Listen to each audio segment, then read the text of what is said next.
on the bandstand picnic and show me the countryside of town.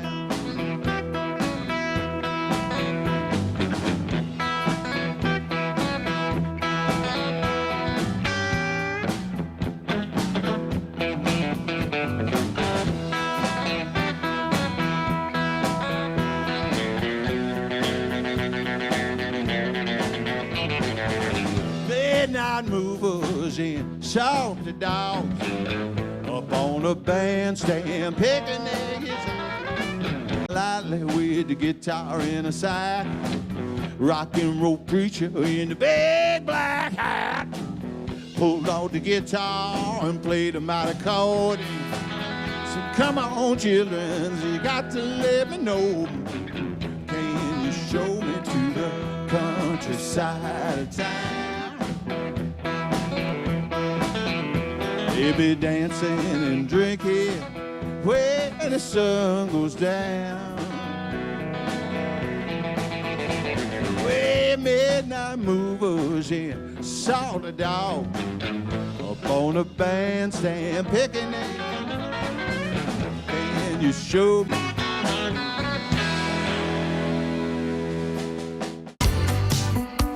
This week on Hamilton Life, we're going to talk about the film Dear Grandpa, It's Michael. It's also Pride Month. Ray Lockdust here to talk about the challenges facing the queer community right here in Hamilton. Plus, we'll be learning about the annual Ikebana Spring Flower Show and how you can put together a beautiful arrangement. Chef Shannon Trapp from Behind the Green Door will be here to show us a few of their menu items that are 100% gluten-free. Catch it all right here on Cable 14 and cable14.com.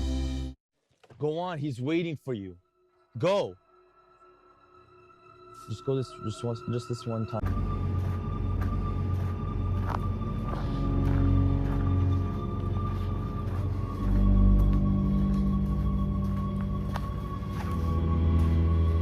If something feels wrong, it is. You're not property and you're not payment. Get help. Don't want to call police, teacher, or their parents? Fear not. Crime Stoppers is your answer. Anonymous and safe, always. 1-800-222-TIPS or crimestoppershamilton.com. On the next episode of the Artie Crowd Out Loud.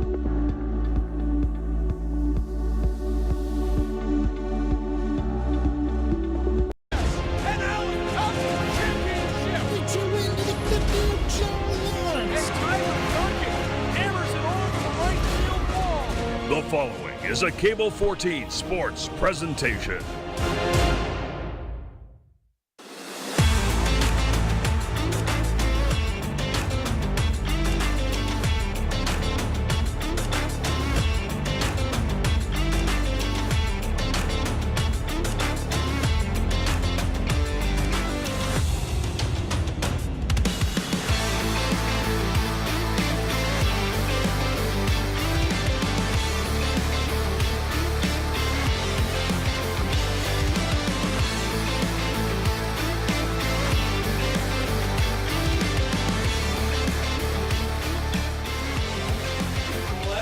It is a perfect night for baseball in Hamilton, Ontario. The sun is out. It's a warm day, but it's a nice cool breeze, and you could not ask for better playing conditions for Friday night baseball on Cable 14. Good evening, everybody, and welcome to Bernier Arbor Stadium. I'm Roger Lajoie. Matt Creeley is with me, and we have the Brantford Red Sox in town to take on the Hamilton Cardinals in Canadian Baseball League action tonight. The Cardinals enter the game with a record of 6-4 in fourth place in the Canadian Baseball League. The Brantford Red Sox 2-7. They are in 8th spot.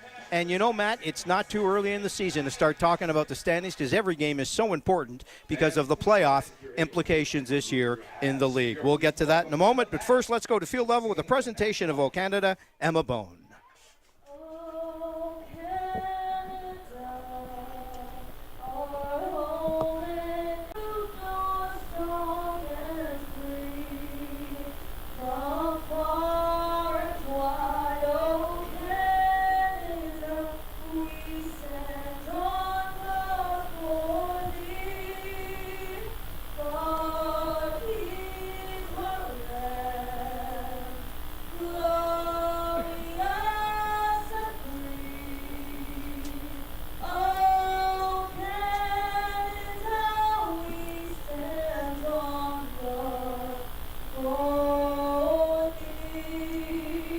with O Canada, and we are just about set for the Cardinals and the Red Sox tonight. Every game important, Matt, because only 5 teams make the playoffs this year, 4 and 5 in a sudden death game, so you don't want to lose too many in the regular season this year.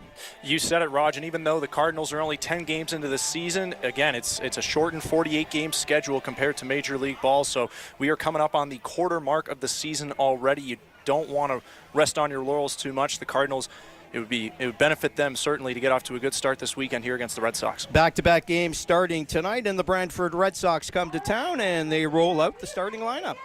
Yeah, the starting lineup for the Red Sox tonight will be Jake Owen, a constant MVP threat, the real ace of this Hamilton team. Home plate umpire tonight is Mike Gothrow. Base umpires are Joel Green and Jeff Rose. And the Red Sox may be behind Hamilton in the standings, but in the 2 meetings to date, they have given this Hamilton team all they can handle. For the past few years, Raj, the Red Sox have inexplicably played the Cardinals super, super tough. They can never seem to get rid of that thorn in their side. It was their last meeting on Saturday, May the 30th. Brantford took that one 5-3, and their first meeting of the season was the night before that. Cardinals with a very hard-fought 2-0 victory. So if history is any indication, this head-to-head matchup should be close once again. Red Sox come into tonight's game after an incredible game against Ace Owen Boone, of course, who's a former MVP in this league and is having another great season. Perfect night for baseball here in Hamilton. First pitch, down the middle, strike one. Boone has great stuff, no question, mixes his pitches well, and as we've seen, works as quick as anybody. Next pitch outside, count 1-1. And we've seen a lot of CBL umpires give that outside strike to the pitchers. Last Sunday, Kyle Warner was frequently calling the outer half strike against Welland Jackfish, but not right there from Mike Guthrow. Low again, Boone is in the dirt, 2-1 on the count. As in the box is Jacob Cantor. Just underway here tonight on a terrific night for baseball. It's opponent's night here in the ballpark. High, 3-1. Some good-natured fun, I'm told, about teasing the Brantford Red Sox for being from Brantford, perhaps? Yeah, the one thing you hope, though, Roger, is that it doesn't motivate them too much, especially after that ferocious comeback effort last night that just fell short. Fly ball into center field on the way in. That drops in Texas Leaguer, so right off the bat, Owen Boone's got a base runner to contend with as Jacob Cantor loops one into center for the first hit of the ball game. Nice job by Cantor there, laying off a couple close fastballs near the edge of the zone, getting in a hitter's count, and finding a pitch he could drive. He didn't make the hardest contact, but sometimes a bloop is all you need. It's not how hard you hit him, it's where. And that ball's drilled into right field, and that ball is out of here. So just like that, Brody Black drills a 2-run shot to right field. And the Brantford Red Sox, who have been a pain in the side of the Hamilton Cardinals all season, have drawn first blood on a 2-run homer by Brody Black. Yeah, and Black's got some swing and miss in his game, but he has all field's power as well. Plate number 3, Walker Hultgren.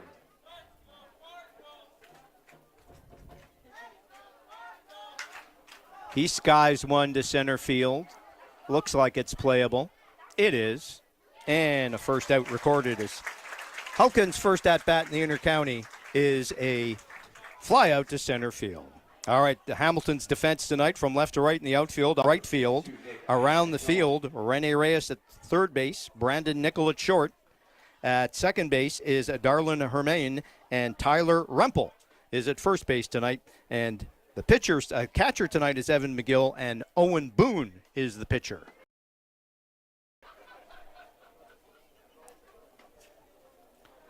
Nick Iantone, left fielder, up for the Red Sox. Swing and a miss there, count 1-1. Good use of the changeup there by Boone. Iantone, a newcomer to the CBL as well, has been one of the most productive hitters in this Red Sox lineup. Is down and gets 2 quick outs. Andrew Savage now up for the Red Sox, hitting fifth, the catcher. We mentioned that game last night in Welland. I don't even know where to start. Such a massive comeback. First of all, you're down 10-0, you get back in the game. That is something else. And Andrew Savage was right in the middle of it all. There's a lot of pitchers last night, Matt. Yeah, and the Cardinals, if you're this lineup, you got to be thinking about what that means for today and tomorrow, because the bullpen is already on short rest after having to pitch 8 total innings last night. So if you can really outwork their pitching staff, get it to a good start against Connor Irvin. Left on base in the top of the first inning. Red Sox plate 2 runs, though, on Hamilton as we go to the bottom of the first. Red Sox up 2-0. Well, we mentioned back-to-back games against the Brantford Red Sox, and once again, 2 weeks ago, I believe it was, there were back-to-back games. He is the only starting pitcher the Cardinals have faced this year that has not given up a run against them. Irvine coming in with the fastball, slider, 12-6 curveball, and occasional changeup. So last time out against the Cardinals, it was 4 shutout innings, 7 strikeouts on just 49 pitches. The big thing about that game, Raj, was that of those 49 pitches, Irvine only threw 2 Saturdays ago at Arnold Anderson Stadium. Irvin was in pretty much complete control the entire time. Batting order tonight for the Cardinals. Carlos Dominguez are leading off, the right fielder. Batting second in center field is Tyler Duncan. Hitting third at second base, Darlin Hermain. Batting fourth to shortstop, Brandon Nickel. Hitting fifth, designated hitter, Connor Irvin, as Dominguez hits to the plate for the Cardinals, looking to have the same kind of result Brantford did in the first inning. Get on base and get some runners going.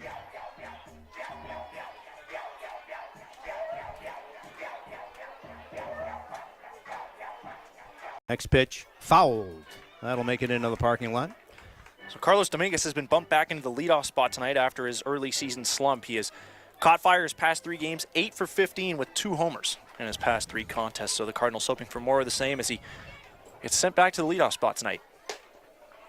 Next pitch high for a ball. Count 1-2. There's no doubt it's way outside. It's a great combination when you can lead the league in batting average, second in on-base percentage, tops in ERA, second in WHIP. Very impressive. That's drilled into the outfield, and that's going to drop in front of the center fielder for. So that they are shorthanded tonight. They already are after that crazy game last night in Welland. And then you're set up well for tomorrow as well. So nicely done by Dominguez to stay hot there and get off on the right foot. Tyler Duncan would like to do what Brody Black did, hit a homer. Center fielder hitting second tonight. And here's the defensive lineup tonight for the Brantford Red Sox as they take on Iannatone in left field. Hultgren, his intercounty debut in center, and Brody Black in right field. In the infield, Lucas Bateman at third, Lucas Lefebvre at short, Christian Ortega. That one hits the corner for a strike, 0-1. Herman slashing 426, 449, 574 this year. He has 20 hits already on the season. That's tied for third in the Canadian Baseball League. Irvin looks back, going. 2 out. That's big for this Cardinals offense because now Herman doesn't even have to get a hit to get an RBI here. And this is what Dominguez does best when he's at the top of the lineup, setting the table and running wild on the bases. Pitch looked to be down the middle, but a little high perhaps, 2-1. Brantford already up 2-0. Cardinals. Now he's in a fastball count, and he got a breaking ball, and Herman can spray line drives all over the field. Little swing and miss in his game, but he was fooled that time. And was fooled that time, swung through that one. He'll sit down, strike out, a big one for Irvin. And now it's up to Brandon Nickel. Shortstop, you got to keep this inning alive. Fouled back. Got a good piece of that one. Feliz on deck for the Cardinals. Hamilton early in the season had 12 homers on the road, not at home until the last home game when they finally hit 4 out of here. And the guys were relieved about it, Matt, I think. Yeah, that evened out pretty quickly. Irvin working quickly. That is skied into the infield. Now we'll see if the sun plays a factor here. Third baseman coming over does not play a factor. He was all over that one in the inning. Be sure to purchase tickets in the 50-50 draw. The QR code on our screen, or if you're in the ballpark listening in, you can play along, and it's a great cause. Cancer Assistance Program is the beneficiary, and you could win a big prize. Volunteers selling the tickets. Important in base. Second inning. Owen Boone with some work to do here. Pitching down 2-0. Ortega, Watt, and Bateman due up for the Red Sox. And if there's a silver lining of this for Owen Boone, is that he only threw 16 pitches, so it's not like the Red Sox made him work to death here. He's still in a pretty good spot efficiency-wise. Just got to get back into a groove. We saw that last season quite a bit with Owen Boone. The first inning was really the one thing he couldn't seem to figure out. He gave up quite a handful of first-inning home runs. The vast majority of the runs he gave up on the whole season came in the first inning, so hopefully that he just got that out of his system, and now he can settle in here for the remainder of the evening. That's the hope indeed, and Ortega will be the leadoff hitter for the Red Sox, second baseman tonight. Brody Black with a 2-run homer in the first for Brantford. First pitch from Boone. Some heat on that one, right in the middle, first strike. And Ortega, look at the stat sheet, shows he's off to a slower start this year, but last season, 8 home runs. He was a big power threat in the middle of that Red Sox lineup. That pitch down low, got a bit of dirt. Count goes to 1-1. You're right about Boone sometimes struggling in the first, and if you don't get to him early, though, chances are you don't get to him, Matt. And they might have to take that home run for all it was worth right there. And that's a nice pitch. Beautiful pitch. Count goes to 1-2 as Boone takes a little something off that one. Mixes the pitch as well. Look, this guy's a former MVP in this league. That one in the dirt, though. 2-2. And of all his pitches, he is a force in this league. Now needs to come down with a 3-2 pitch. And that is hit high and hard and deep and gone.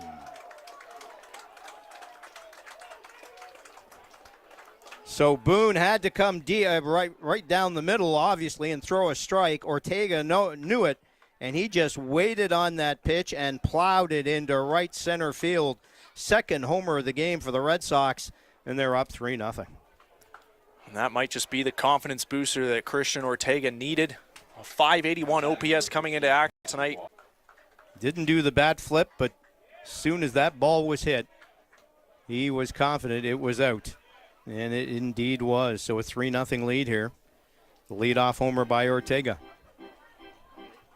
Cassidy Watt up. First pitch to him a strike as he gets back into the batter's box.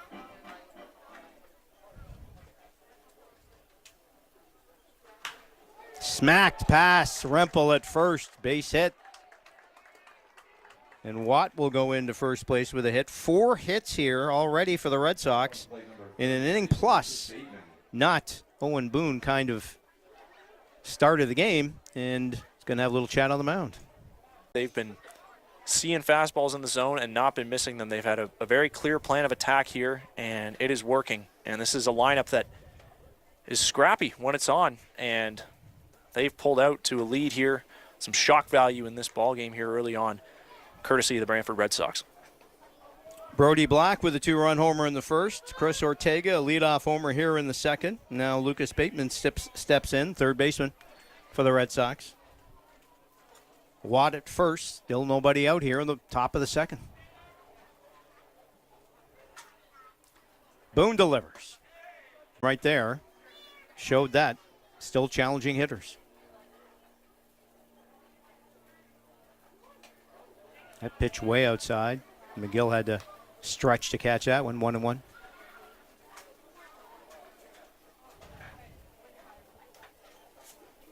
Watt takes a short lead off first base.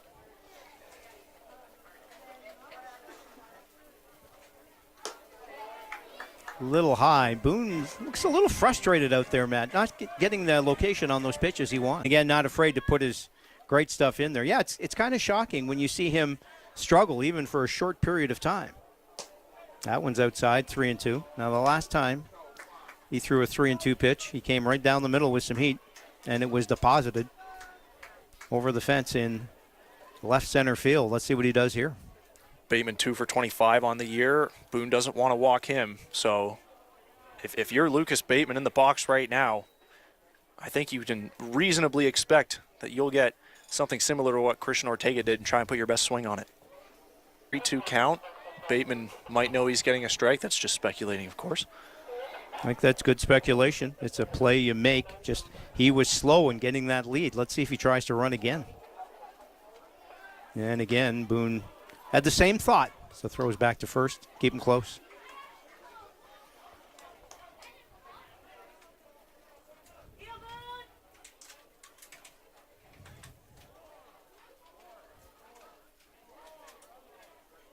Boone looks in.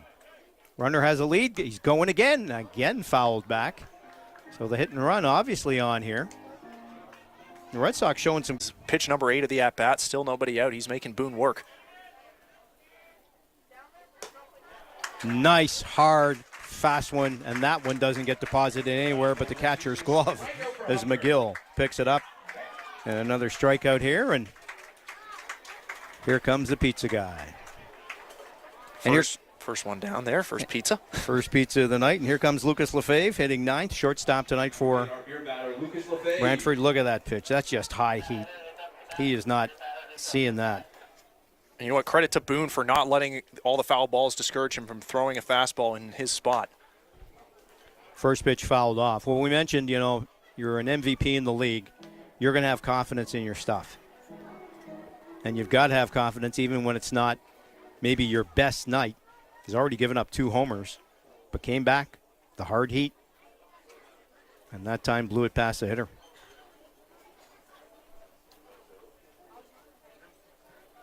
Fouled back, 0-2. Now Boone getting ahead of hitters. We talk about it all the time, Matt. You got to stay ahead of hitters, whether it's the CBL or the MLB. Every hitter gets more defensive when he's in a hole, and an 0-2 is definitely a pitcher's count.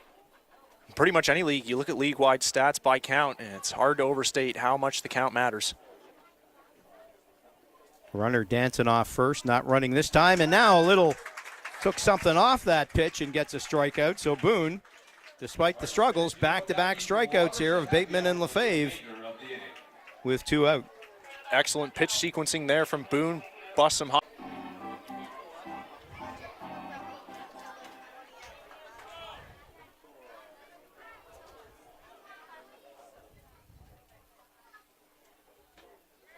That got by McGill, and that will send Watt to second easily. Looked like McGill definitely had his glove on that one. We'll see how that one's ruled, a wild pitch or a pass ball. Yeah, I think he's definitely going to want that one back. It wasn't a strike, but I'm not sure it was in the dirt either. Just couldn't quite squeeze it. So what? Arnold Anderson Stadium in Brantford. Boone's pitch fouled off.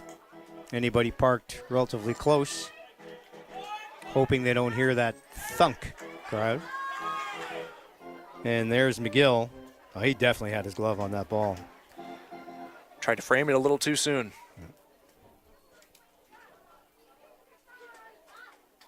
Boone trying to get out of the inning, though, so it won't matter.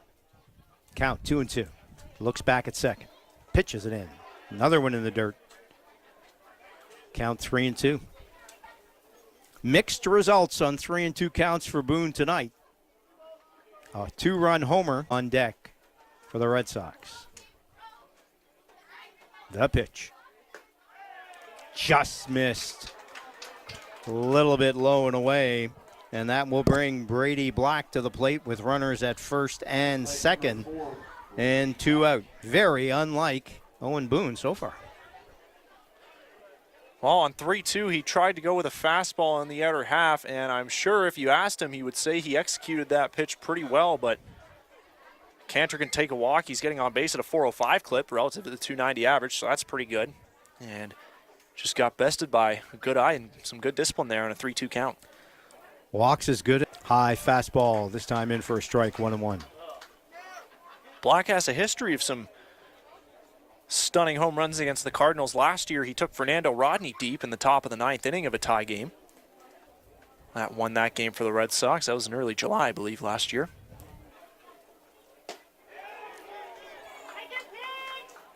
That pitch looked good. Umpire asked for help at first base if the batter had swung, but he did not. 2-1 the count. Right call, it looks like, based on that replay. Looks like he held up indeed. 2-1, 2 out. Close to holding the runner on at second base. He was surprised to see that ball come at him.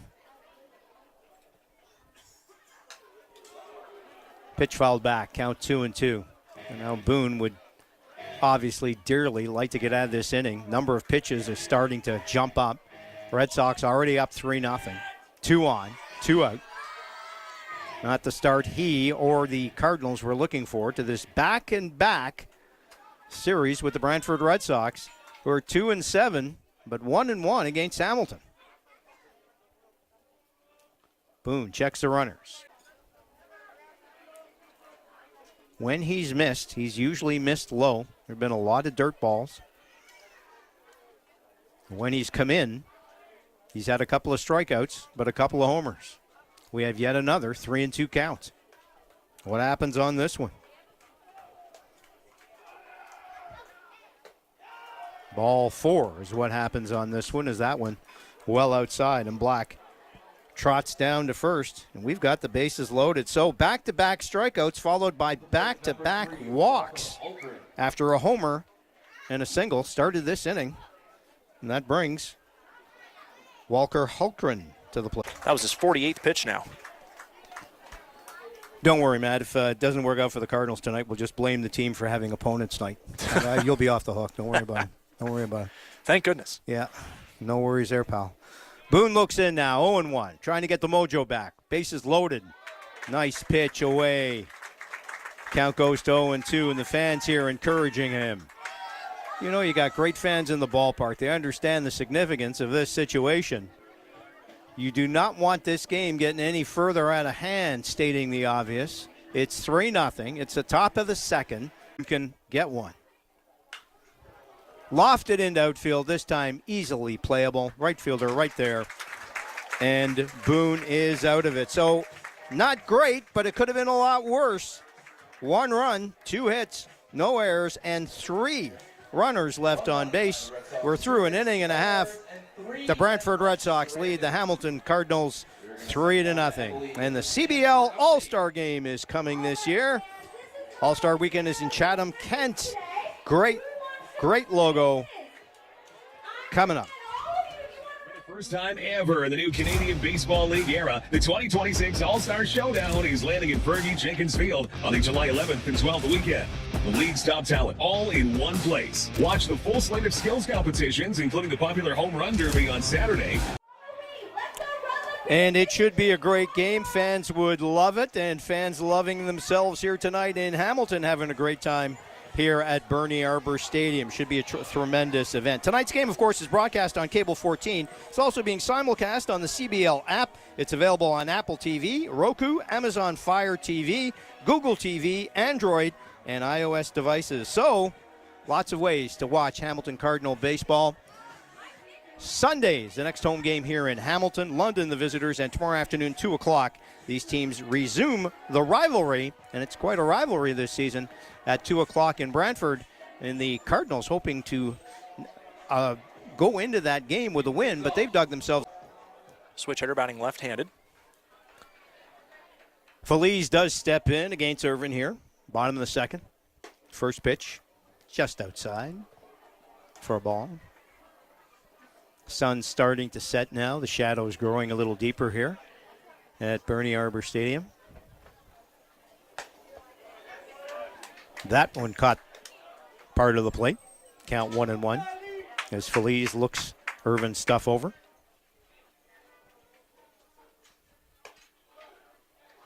That one high and away. Count 2-1.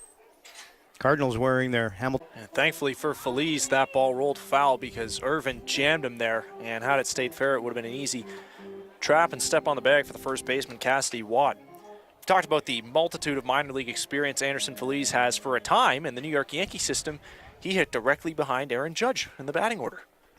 Something you'll tell your grandkids about no matter what happens in your career. And he drills that one like Aaron Judge does into right field for a base hit. And the Cardinals have a base runner on to start the second, as they did in the first when Dominguez singled, bringing Reyes to the plate. Tough to believe that Irvin came back with a pitch out over the plate after the swing he got on the inside fastball on 2. First pitch to Reyes, down the pipe for a strike. And we'll see if Feliz decides to maybe get a little hit and run here, get some action on the base paths. He doesn't, stays there. Pitches low for a ball, 1-1.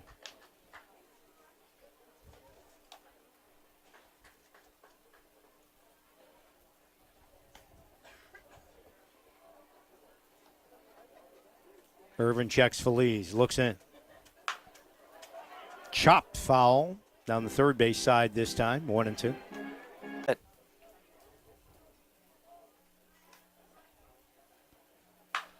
He got a pretty good pitch to hit there and drills that one into the batting cage down the third base side. Connor Irvin got lucky there. He was just a little too far out front of that one. Had he sat back another few milliseconds, that would have been headed to the gap in left center. Feliz just has such easy power. He can bring his hands in on a ball. He can reach the outer half and drive it the other way too, like we saw last Friday.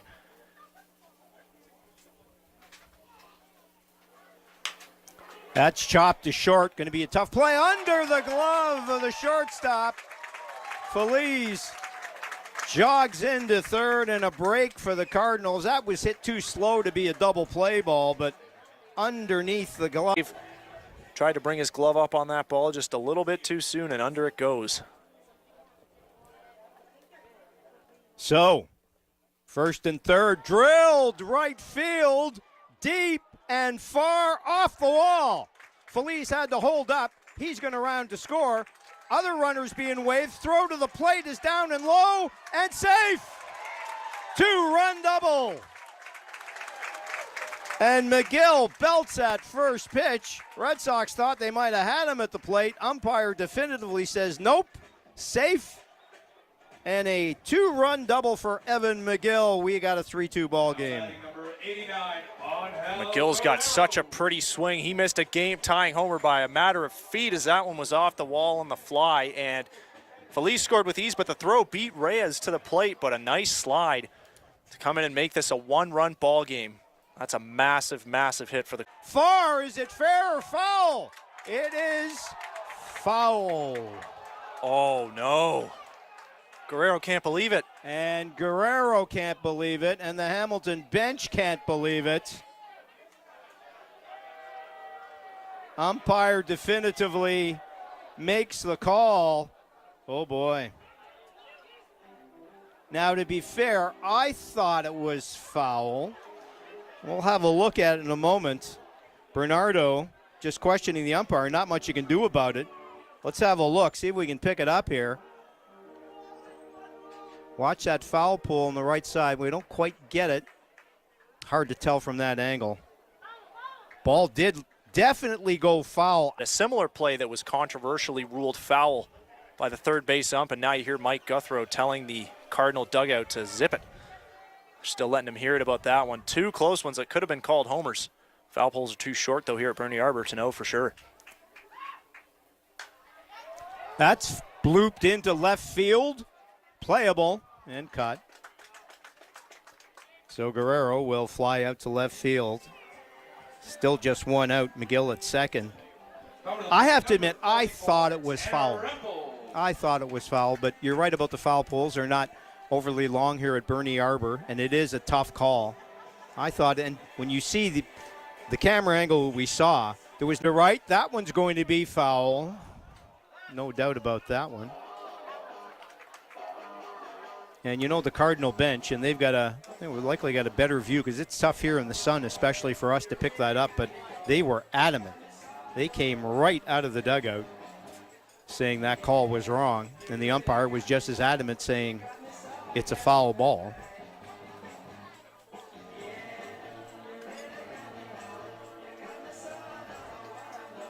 You know that one would have been reviewed in the major leagues.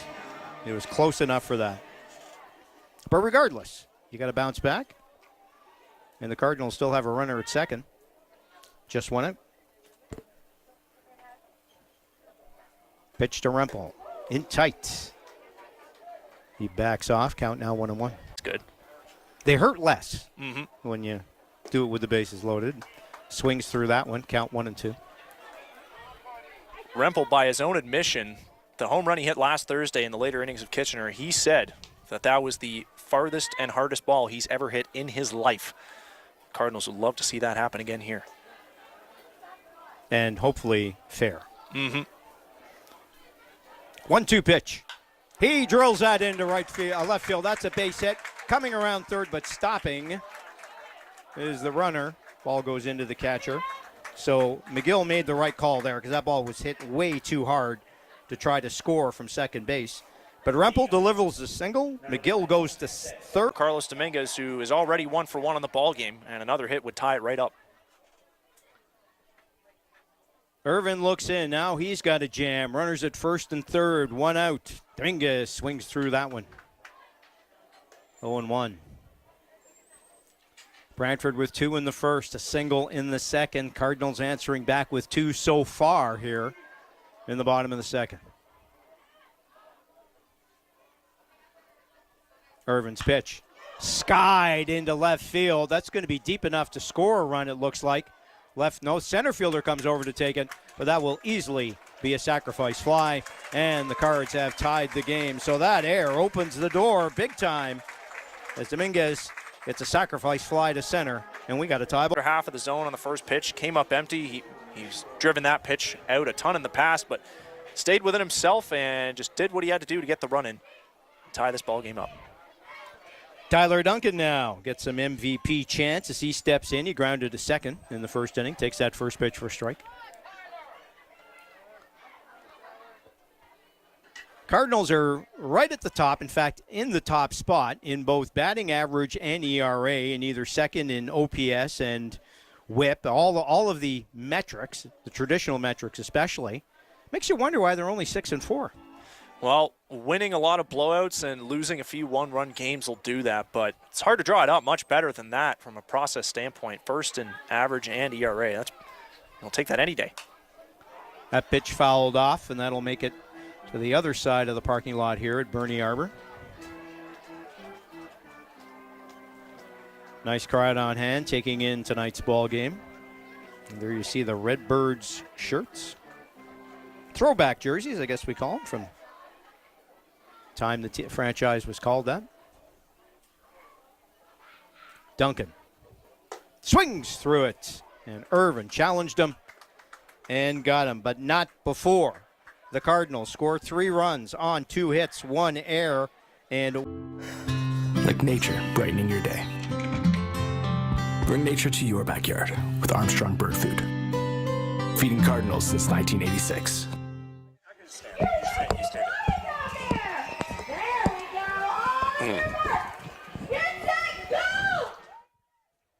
I love this little stadium.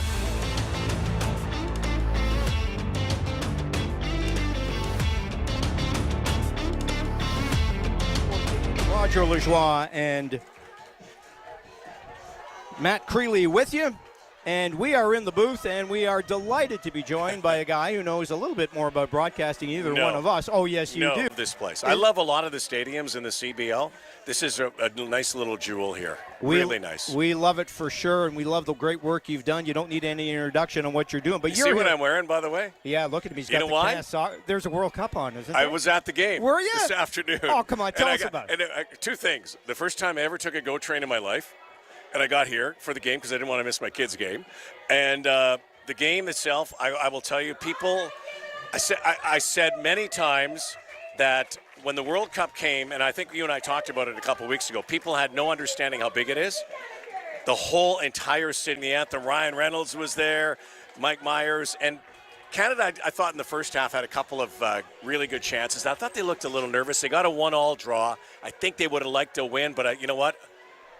They'll take the tie. Well, they'll take the tie, especially because after I saw the score at 1-0 coming down here, I was watching the game locally, Rod. There's no question a defeat today would have been disastrous.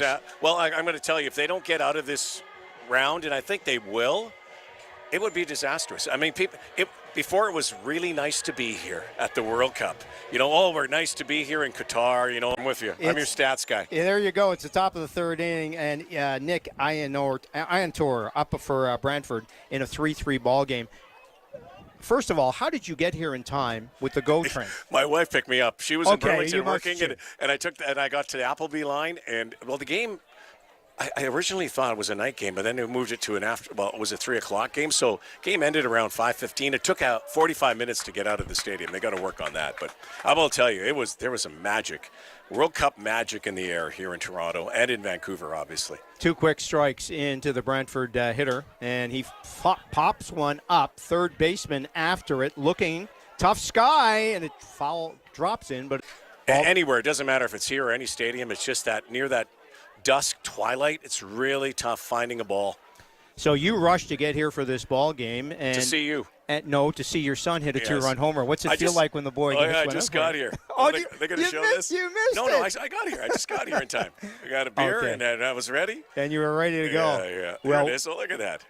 Just like his mom. Man, look at that sweet for the kid. You're telling me. Yeah. You're telling me. Yeah, that was good. Into right field, and off it went. So proud Papa sees it go down. He likes this place, Brody. He's had a couple of dingers here, so, and you know, I like the fact, and I love the CBL. I kind of cheer for everybody, even though my kid plays for Brantford. Pitch coming in, and nice swing and a miss, and the first out of the inning recorded as Boone tries to get his stuff back in here. I like Boone. I've liked him, watched him for a while now. And, you know, the thing, too, I really like about the CBL is, you know, you have some teams that get off to tough starts like Brantford did last year. It was a miserable season. And then they had this incredible run at the end of the season. And they've been pretty good at the beginning of the year this year, the Red Sox. They've played the Cardinals tough, I'm telling you, Rod. Both games were really close, and it's a back-to-back again here this weekend, so we'll see what they do. Savage steps in. First pitch is a strike. Nice rivalry. It is a great rivalry, and, you know, what you want is the lead. You want 9 strong teams in the league, and I think you're right about cheering for a team. That's bobbled by the third baseman, ground ball. He recovers, throws over, and Rempel with a nice pickup in the dirt. Because I can't cheer for anybody. You know why? Why? Because I'm a part owner of the Toronto Maple Leafs. So that's drilled in, and that's going to fall in front. No, yes, it hits the glove. Great effort by the center fielder, but that's going to be a base hit. Nice hit there. And once again, Ortega is 2 for 2 with a homer and RBI. Chris Ortega. Great player. Cassidy Watt steps in for the Red Sox. Rod, you've always been a supporter of all sports, and that's one thing your career has been defined by. Your great book is out, and by the way, what a great read. You were on Sportsnet 590 The Fan with me, and I had such a great time reading that book and discussing it with you. But local amateur sports or something, and you've said it so long, do not get the attention they deserve in this country, do they? No, and I will tell you, I'm going to – whoa. No, got under it. Got under it into left field. That's Sky again. This time he tracks it down, can never take off unless he gets more exposure. And I'll give a shout out. My buddy Jonathan and Brandon here, all the guys from Cable 14. We need more. We need more of the locals to do it. I mean, we're in a country now that the big giants in a lot of the cities have taken away local, and so you don't get the local sports. It's so nice to see that. When I was growing up in Winnipeg, I looked forward to watching the Manitoba Bisons and the Winnipeg Westmen on Saturday afternoon because I dreamed about being one of those guys. And I hope that some kids someday, here, whether they come to Bernie Arbor or are watching on Cable 14, get inspired by seeing a Chris Ortega or whoever. Like last year, even Fernando Ainge across Canada for sports. I don't blame the media because it's really expensive to broadcast. It's nice when you can do it in cable. It's awesome. But I do think our sports system kind of has to change. And we shouldn't. You've got one of the greatest athletes in the world out of Hamilton, Shai Gilgeous-Alexander. I swear to you, very few people heard of Shai Gilgeous-Alexander until he made it to the NBA. We need to change that. We need to have them known when they're in high school. And I'm a big proponent of that. I think that can happen too. We need to know when they're young. And the locals do it, but at the same time, the big networks, in my mind, and that's not because they don't work for a big network right now, it's because they don't do it. They've got to be better at it. That's so well said, and it takes the interest in local athletes, and there's just not enough of it. You're so right. Darlin Hermain up to lead off the bottom of the third for the Hamilton Cardinals, second baseman. We're 3-3. Rod Black with us here in the broadcast booth at Bernie Arbor Stadium. Being a color commentator. Well, man, like that. And you gave us Go Train analysis. You gave us Team Canada World Cup analysis. Yep. Talk to us about the kids playing in this league. What a thrill that must be for you. And, of course, you've got a kid who had the ultimate thrill of playing Major League Baseball. Yeah, well, and it's really cool for him, to get an opportunity. He went to the States on a scholarship. And then that's another thing. That, it shouldn't be the ultimate goal in our country for kids to go south, because I do feel been around he was a hockey player like his brother, and they just You know what, Raj? I was doing Blue Jay games, and they just loved coming down to the park. Well, and they learned and saw the game, and that's great. Grounder here to shortstop by Herman. A couple of bounces, easy throw over, and the play is 6-3, 1 out, and that'll bring up Nickel for the Cardinals. And this league has been great for him. Like, he's like last year getting an opportunity. You know, and I think, you know, it's obvious, like, you know, having a piece of the Leafs. I admire Brody for, you know, he said, Dad, you know, I want to play where I want to play. And I could say, hey, come play for the Leafs, you know, or Rob Butler, who's a great friend down there as well. But I think it's great that he's playing here. He's playing for Ted Lasso, which is fantastic. Yes, what a great story that is in. What a great guy he is. In Brantford. We have great ownership groups here for sure. First pitch is in for a strike. So you mentioned your part ownership of the Toronto Maple Leafs. How did you feel about the 23-1 game the other night? I just got to ask you about that. Well, so did I tell you about the World Cup? Hey, but that's the thing here. You know what I love about this league? And I know there's a couple of powerhouses and elite teams kind of have been the last few years. Anybody can win 23-1, and anybody could lose 23-1. Very true. That's 100% correct. And the next pitch in for a ball count, 1-2. And you know why that is? Check the ages of most of these guys. You know, 20 to 25. Oh, there it is.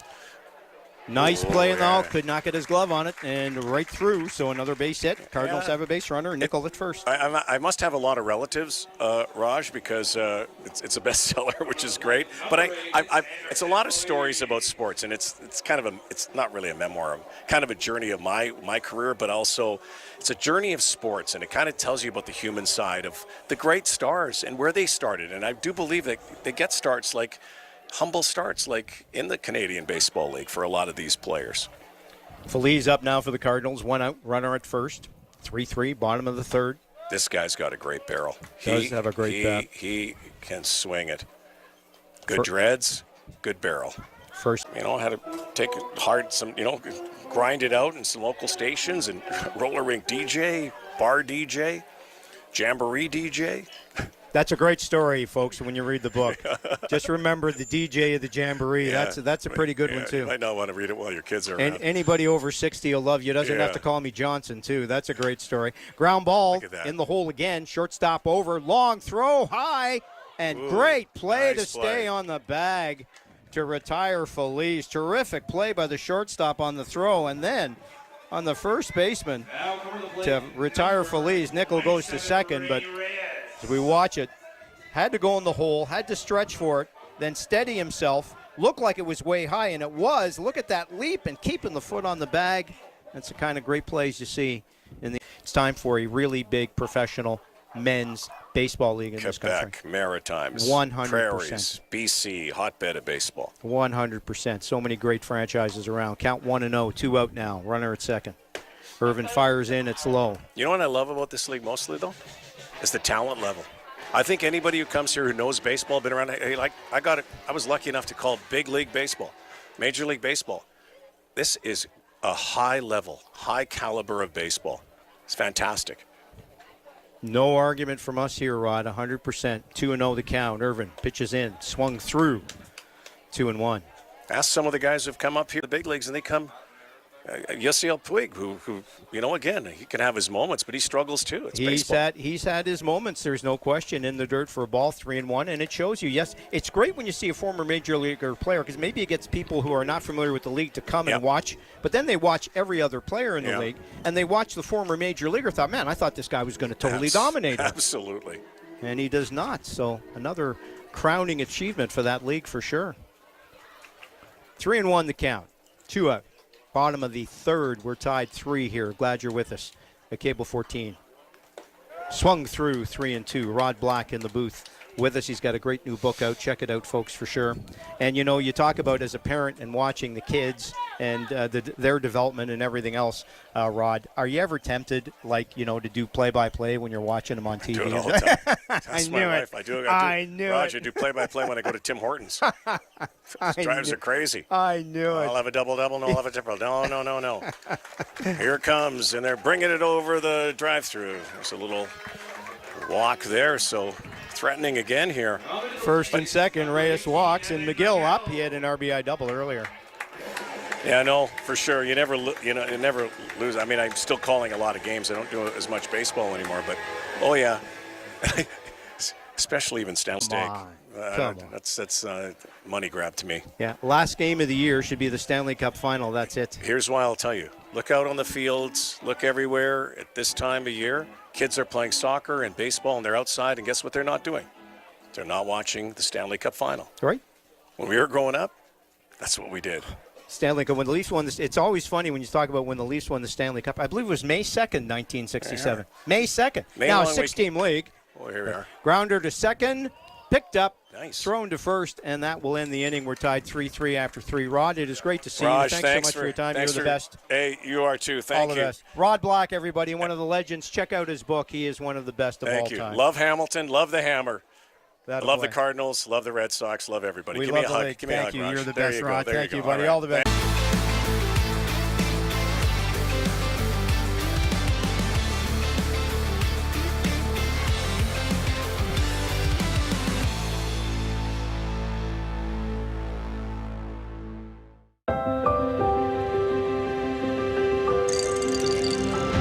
What do you mean, Drew?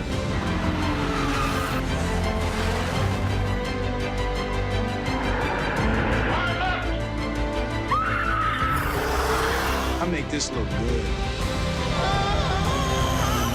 I am the law. To our Terminator, right? Cable14.com. Watch what you want, when you want. Watch all of Cable 14's content live or use the website's TV guide to search for your favorite program. Discover what local events are happening in Hamilton and learn how to get involved at Cable 14 as a volunteer or community producer. Right here, right now at Cable14.com.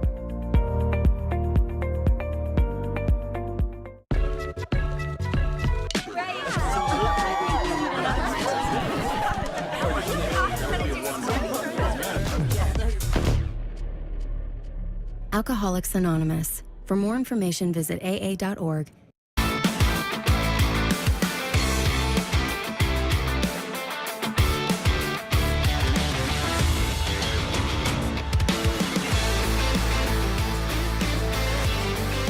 Top of the fourth inning, Friday Night Baseball, Cable 14, as Lucas Bateman steps in. First pitch, low for a ball. We're 3-3 here. The Brantford Red Sox and the Hamilton Cardinals, CBL Baseball on Cable 14. Great to have you with us, and great to have Rod Black with us as well. Thanks to him again for stepping in the booth. As the second pitch is in for a ball, 2-0. You talk about a guy who's a Canadian broadcast legend.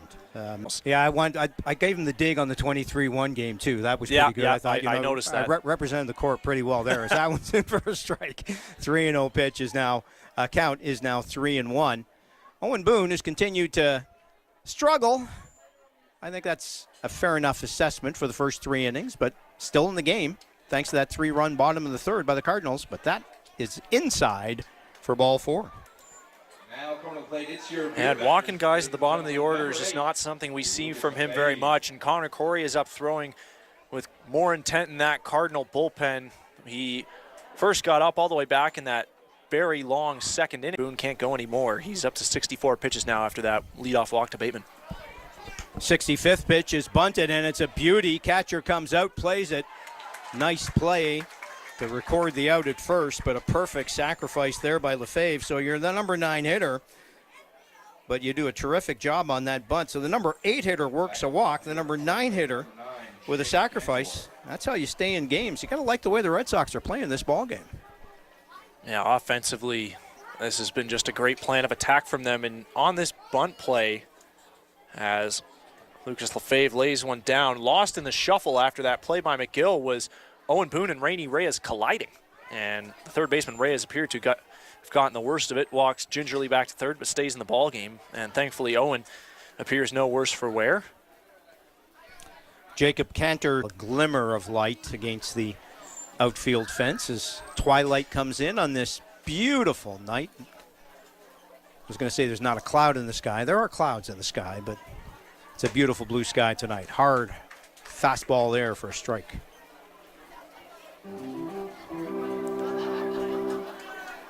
Always a challenge this time of year as to how many pitches you let your starters go.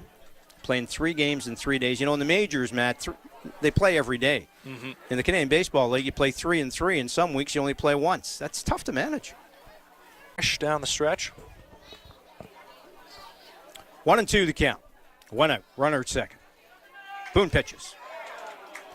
Just a piece of it there by Cantor. Stay alive. And again, the pitch count starts to rise on Boone. Hamilton bullpen is getting ready. And I would suggest that it's hard to envision Boone coming out for the fifth inning. The way this game has gone, where the way number of pitches have gone. However, some fast outs could change that game plan.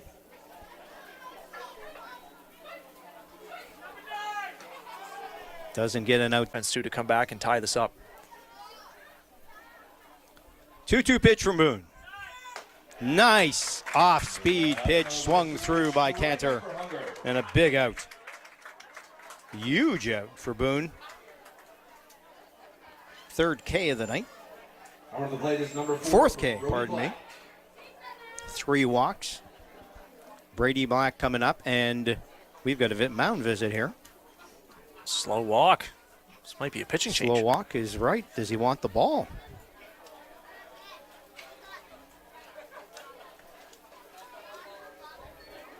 Now, you think there's a discussion here between the manager and the pitcher. It's not there, and just didn't seem in sync from the minute he got in. Yeah, and when you come out trying to attack hitters early with your fastball in the zone and they step on it, it can rattle you. And Boone really battled through. That was a gutsy effort in the second inning to strand the bases loaded there. And the third inning was much more like his normal self. But no doubt some things to think about here after exiting this one tonight. And Connor Corey is going to come into this ball game, the Manitoba product. And the Cardinals bullpen is going to have to take this one, the remaining 5 1/3 here tonight. And I talked several times, not just in this broadcast, Matt, but throughout the course of the season, of how difficult a job it is if you're a manager as you see Corey warming up so that's tough to manage.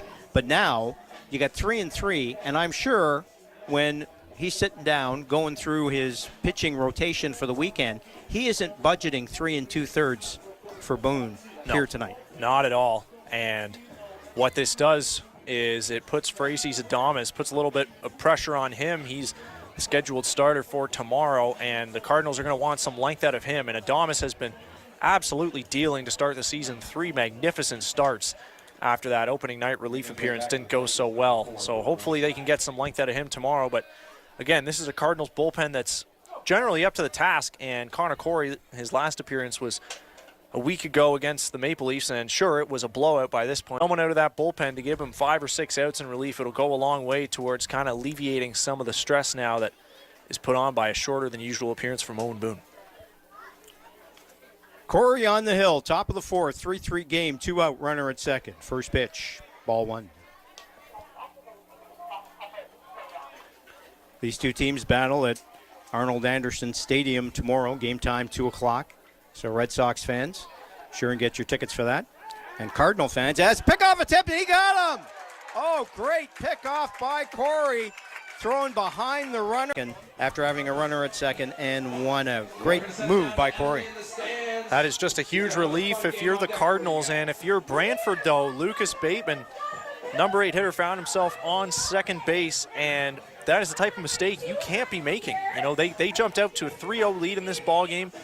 The botched ground ball by Lefebvre at short led indirectly to the Cardinals tying the game in the bottom of the second, and sure, there were 2 out, but Brody Black was up at the plate. They didn't want Owen Boone to face him again, so it tells you what the coaching staff thinks of him. They're clearly prioritizing getting him out by bringing in the reliever to face him, and before the at-bat could even start, Bateman gets picked off at second, and those are the ones that if you're the Red Sox, you just hope that they don't keep you up when this game is all said and done, keep you up at night, because Hamilton's going to try and make him pay now. Cardinals have an opportunity to take the lead as we go to the bottom of the fourth in a 3-3 tie. Roger Lajoie, Matt Creedy with you. Thanks again to Rod Black for popping up in the booth. Always great to see him in the ballpark, of course. Cardinals and the Red Sox, as I said, 2 o'clock. It's Brantford's Country Day promotion.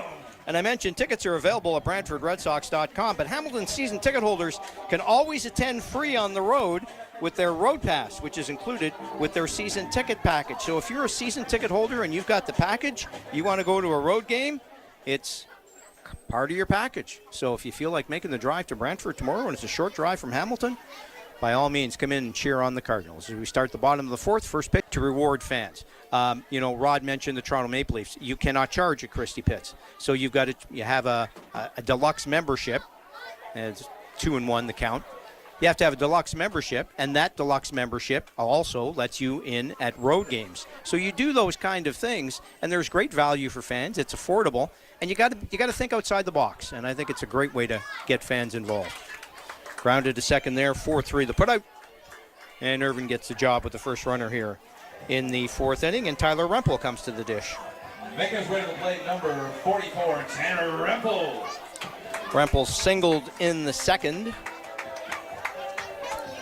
Part of that 3-run Hamilton rally, and a huge error in that inning made that rally possible. Sack fly. Took a little off that one. Rempel swung through, count 1-1. You got to admire Rempel's versatility. And man, he's made some great defensive plays at a variety of different positions as well, and a couple of beauties here as a first baseman. That one a little high, ball 2. On any given day, Tanner can be the best defensive first baseman in this league. And first base is an easier position to play relative, of course, to your center fielders and catchers and shortstops of the world, but that doesn't mean it's easy, period. Tanner makes it look like that sometimes, though. Chopped back to the pitcher, over to first, and Rempel running hard. Had no chance to make it there. 1-3 the putout. 2 quick outs here for Irvin in this inning. Brings Dominguez to the plate. He singled in the first and hit a sacrifice fly as a part of that 3-run second inning. Number 30, Carlos Dominguez. Dominguez back at the top of the order. Has been streaky this year, but mostly good. And lately, really hot. Bunting for a base hit here, but too hard, goes to the pitcher, put out 1-3, and a quick fourth inning for Irvin. No runs, no hits, no errors, no runners left on base. Through 4 innings here in Hamilton, Canadian Baseball League action. Hamilton Cardinals 3, the Brantford Red Sox 3. It's kind of surprised he was bunting there with 2 out, nobody on.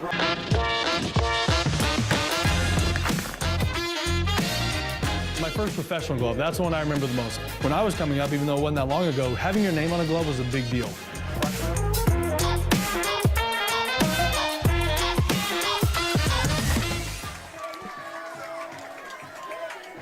Thanks again to Rawlings, the mark of a pro, one of the sponsors of the Hamilton Cardinals and the Canadian Baseball League. Corey back on the mound for the Cardinals. Was the beneficiary of a snoozing runner at second base a little bit and a pickoff to end that last inning. Let's see if he can chew up the innings. Irvin is certainly doing the Red Sox a favor. Play was on at second there. Corey now, thanks to that, has been the statistical anomaly so far in his outing this evening. He's going to be tasked with trying to get his second, third, and fourth outs of the ball game at least here against a tough part of the Red Sox order. 2-3-4 here due up. More and more we see in baseball, not just in the CBL, but all over baseball, the importance of it's not innings pitched, it's number of pitches, because they go in hand. And in the analytics-driven sport we're in now, Matt, managers will not go off that too far. If you've got a guy think he's only worth or can throw 20 to 25 pitches, maybe that's half an inning, maybe it's 2 innings. But if you can get an out and out of an inning without throwing 1, bonus. If you hear a voice in the stands, that's Rod Black doing play-by-play. That bad hit. That caught the corner, 1-2. Black certainly a big part of this Brantford lineup.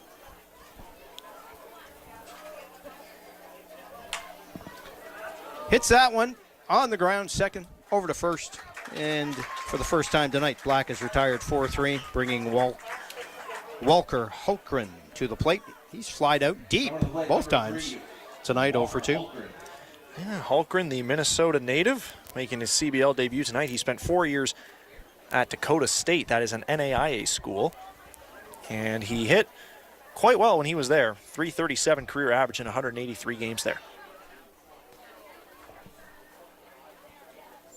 Hultgren steps in, first pitch, catches a part of the plate, 0-1. Red Sox are owned and managed by Terry Smith. He's the real-life Ted Lasso. And if you've seen the TV show, and he's a former NFL player, he coached soccer. If you Google him, you can find out his background. He's a fascinating guy. He's not here tonight. He's attending a family wedding this weekend. But really turned the franchise around. There's been some lean years for a team that used to dominate this league back in the day, Matt. I believe they still have the most championships out of anybody, so.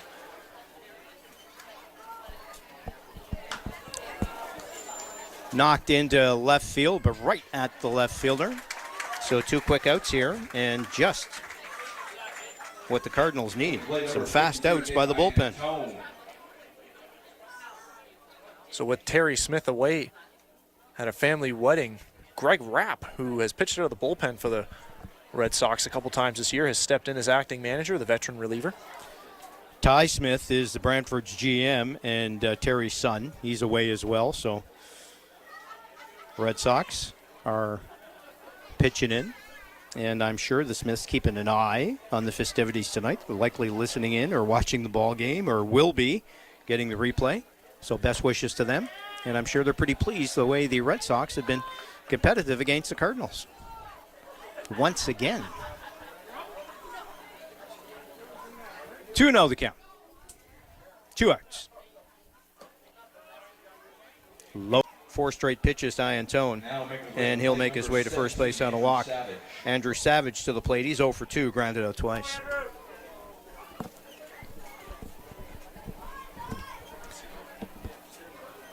Bullpens, both bullpens. I was going to say both bullpens are quiet, but the Cardinals are warming up someone down the left field line. Now looks like Luis Ramirez. El Toro, they call him the Bull.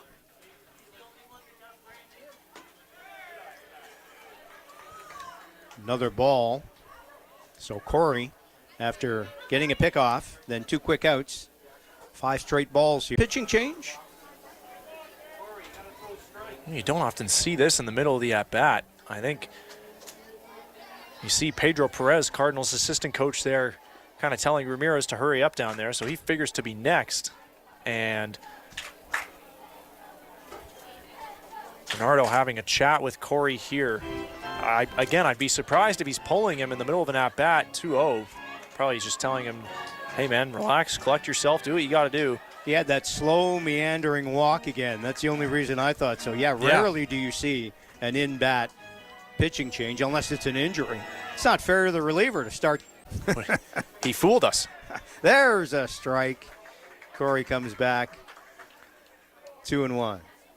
Savage has hit his way into the middle of this Red Sox order. His grand slam started the comeback effort last night for Brantford. That one chopped foul. 2-2. Cardinals are 4th in the CBL standings coming into tonight's action. 6-4, just a game and a half out of first. But the playoff format this year is changed. A lot of people may not be aware because it was part of the revamped league, as that one's filed back. Going from the Intercounty Baseball League to the Canadian Baseball League, an amateur league by designation to a professional league. But 8 of 9 teams made the playoffs, and before expansion, all 8 teams for a while. A couple of series. Teams 4 and 5 will play 1-game sudden death, I guess we call it wild card series. And that team will play the first place pennant winners, and 2 and 3 will play. So I'll tell you what, man, I don't want to finish in 4th or 5th place in this league. Nope. Took the words right out of my mouth. That would be a stressful 24 hours. Nice pitch, high fastball, and he gets through it. So a good job indeed by Corey. No runs, no hits, no errors, 1 runner left on base, and we hit halfway in this ball game, and it's a good one tonight, folks. 4.5 in the books. Brantford 3 and Hamilton 3. Cable 14's coverage on Friday Night Baseball. You know, you're thinking, all right, listen, as long as you don't finish 9th, you're going to be in the playoffs, so that's a positive. It really diminishes the importance of the regular season. You go from that to where the regular season is of huge importance now. And every game matters. And yeah, it's 10 games into a 48-game season. It's plenty of time, but you do not want to give away too many games in a 48-game season if only 3 teams are assured of a best-of-7 series. That's quite a departure from last year. Yeah, and the Cardinals have their work kind of cut out for them. In 2024, they made the playoffs, but they were 6th in the regular season. Last year, they were 5th, so that meant their season would have come down to a wild card game. And if they want to kind of continue the upward trajectory, changed up the core of their roster at the trade deadline, and they were near the bottom of the standings before then, but after that, they were a completely different beast and were able to make it all the way to Game 5, come within a game of making the CBL semifinals, or sorry, the CBL finals. So that can't happen anymore. It's a completely new league this year. Very much so. Every game does indeed matter. Bottom of the 5th we go. And Tyler Duncan to the plate for Hamilton. Just saw Emily Thompson, who does a terrific job as the in-game host here, entertaining the kids in the stands. Halfway through the 5th inning, she entertains everybody throughout the course of the ball game, does a magnificent job, and everybody here involved with the Hamilton Cardinals do a great job on presentation. It's a fun night at the ballpark any night, especially when you got a game like this, tied at 3 in the bottom of the 5th. First pitch to Duncan, outside field side, so count goes to 1-1. Every time I come here, Matt, and you've been around this park much more than me, is there ever a lot of foul space in this ballpark? Yeah, reminiscent of the old Oakland Coliseum, and a high pop-up is always fair game to at least give it a look. You never know if it'll stay in play.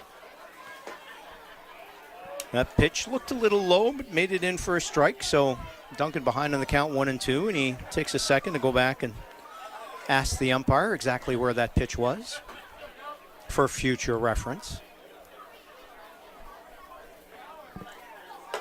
That one way outside. Doesn't ask about that one. 2-2. So these teams play again tomorrow at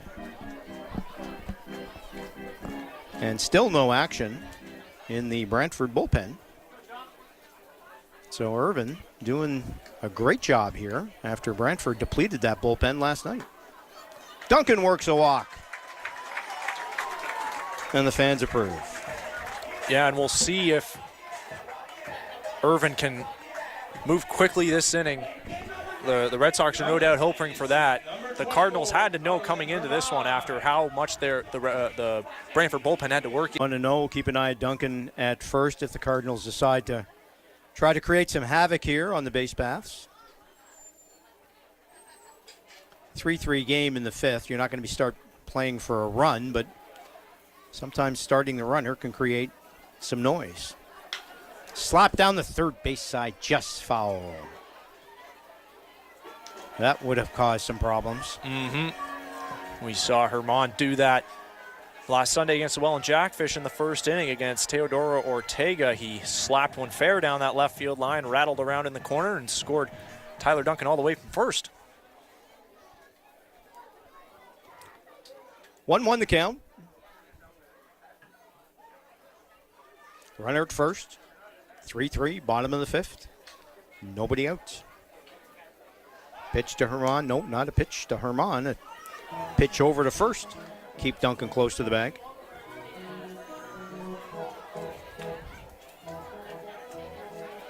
Red Sox may be 2-7, but they certainly don't play like a 2-7 team against the Hamilton Cardinals this year.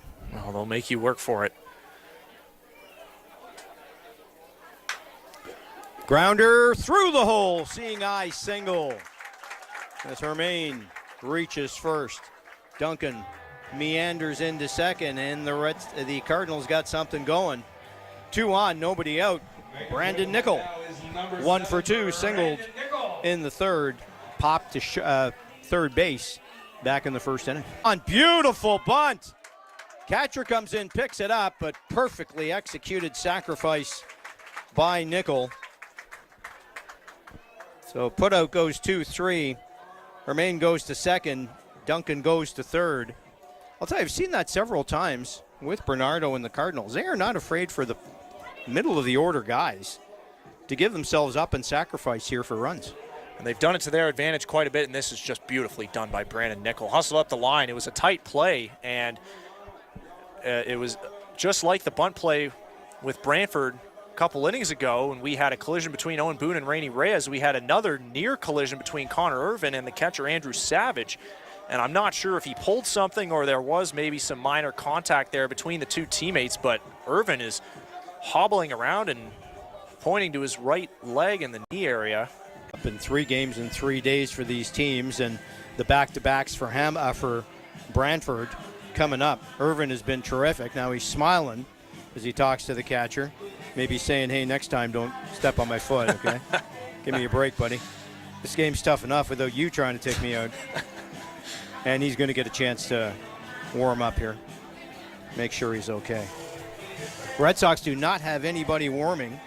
There you look at the play. Let's see if we can pick it up. And they do collide, and yeah, the catcher does.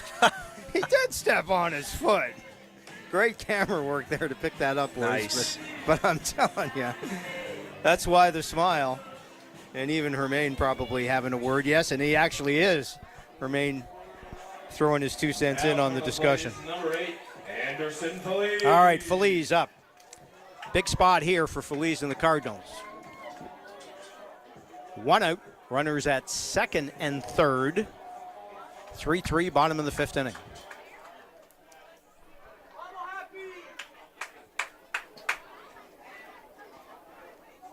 Feliz steps in.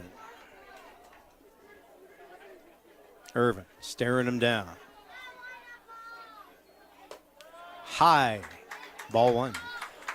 The one risky run with that bump play is that Feliz has struck out more than most guys in this lineup, and you can't really afford to do. Give up any runs, I suppose, the way the game is going, but you do run the risk of a big inning. If Feliz can find a hold over him, and oh boy, he did not like that call. And he is going to ask the umpire, excuse me, sir, where was that ball? Once again, for future reference. 1-2, big pitch here by Irvin. He struck him out. Big pitch indeed. Feliz got fooled by the low one. So Irvin shakes off the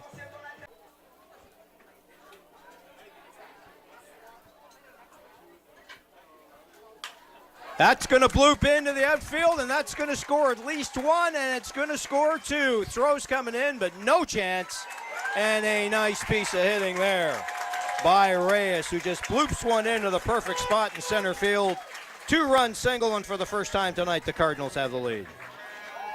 Boy, this guy just keeps on doing it. Rainey Reyes, such an effortless swing right there.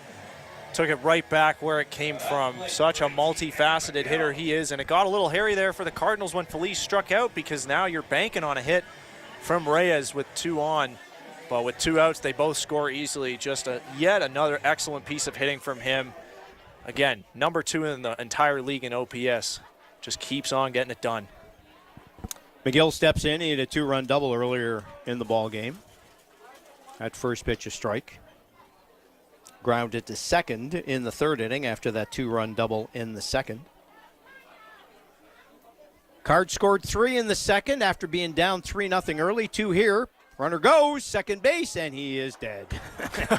I mean, not even bothering to slide on that one. So that's a caught stealing to end the inning as Reyes knew it and didn't even bother to slide. But 2 runs on, 2 hits, no errors.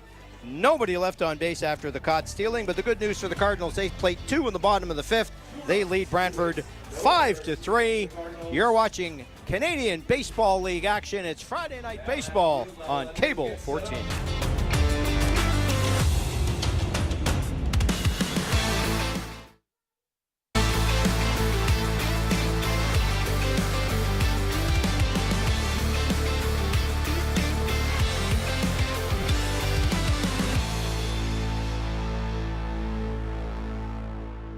Values. Today, our team at Three Little Birds Residential Cleaning is proud to partner with Bright Run, giving back to the research that made my survival possible right here in Hamilton. I'm Dr. Mark Levine, retired medical oncologist and breast cancer researcher. I'm also one of the founders of the Bright Run. I would love it if you joined us on Saturday, September 12th at Christie Lake Conservation Area for our 19th annual Bright Run. Help us fund critical breast cancer research right here in Hamilton. Visit brightrun.ca for more information. You want to take a look? Tune in Tuesdays at 7:30.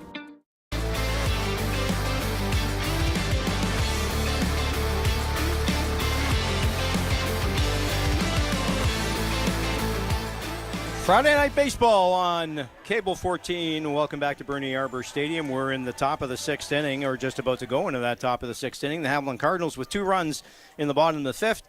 They lead the Brantford Red Sox 5-3.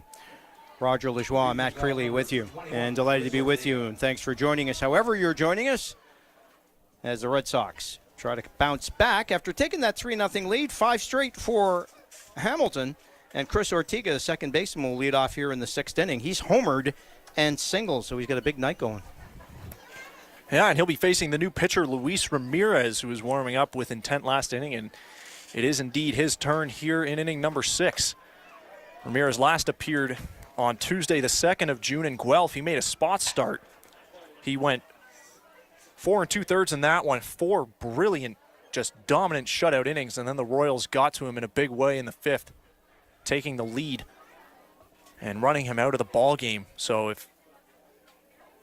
I doubt he's going to be asked to go 5 innings tonight, but the Cardinals at this point need somebody to give them more than 3 outs out of that bullpen. Corey gave them 4, and Ramirez is another good bet to face more than the minimum here. Count 1-1. First pitch strike, then followed by a ball. And yes, innings matter here, as that's fouled back. These two teams meeting tomorrow again in Brantford, 2 o'clock. Then a Sunday 4:05 date with London here for the Hamilton Cardinals. So you want that bullpen to be efficient. You want the bullpen to be efficient all the time, but 3-3 in particular. And when your starter, Owen Boone, a guy who usually gives you some length, only gives you 3 2/3, it becomes especially important tonight. So we'll see what Ramirez can give him. And he gives him a caught-looking strikeout. One not liked by Ortega at all. And he has a word for the umpire as he heads back to the bench, kind of shrugging it off. But nice pitch. And again, great sequencing there from Ramirez. He absolutely sawed him off with an inside fastball 1-1. Ortega emergency hack, probably just so it didn't hit him, fouled it away. It was so far inside, and then freezes him on the outside corner. Watt's first pitch is fouled off. Cassidy Watt singled in the second, flew out to left field in the third.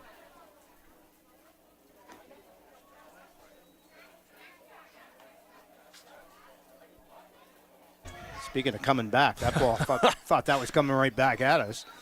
Fouled back over the press box. Yeah, pretty much all across the board, the Cardinals, for my money, have, and I know I'm biased, but it's one of the best color schemes and set of uniforms baseball has to offer. Agreed there. Great stuff available as batter takes a timeout. I mentioned this several times, Matt, doing the games with Brent Gunning. I like the way that the pace of the game in the Canadian Baseball League is pretty good, even without the clock. And another nice pitch. Swung on and missed. Another strikeout by Ramirez. People complain, from time to time. Hitters will give the look to the umpire, but the pace of the game is really quick. And I think that's a good thing. It is a good thing, and we all know what the pitch clock has done for Major League Baseball, just completely revitalized it. And to be fair, it does help when the Hamilton Cardinals, again, leading the league in ERA, such a capable pitching staff, they can work effectively and quickly, help speed the game up. First pitch, another strike as Bateman comes in. He struck out and walked tonight.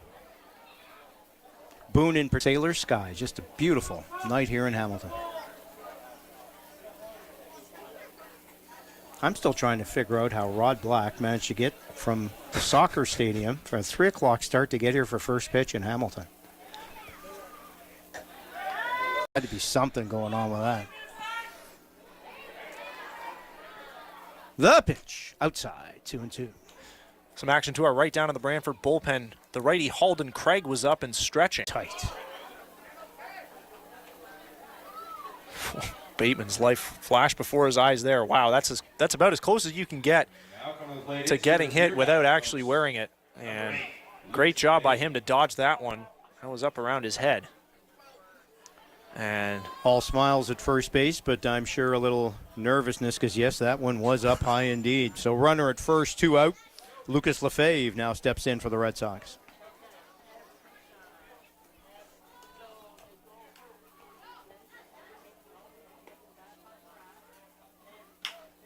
That's getting the job done here at the bottom of the order for the Red Sox.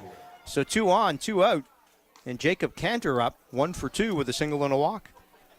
Ramirez got 2 big strikeouts to start the inning, but he's playing a dangerous game by losing Bateman on that 2-out walk, because Lefebvre gets first pitch strike and shoots it into left for a base hit, and all of a sudden the top of the order is coming back up again.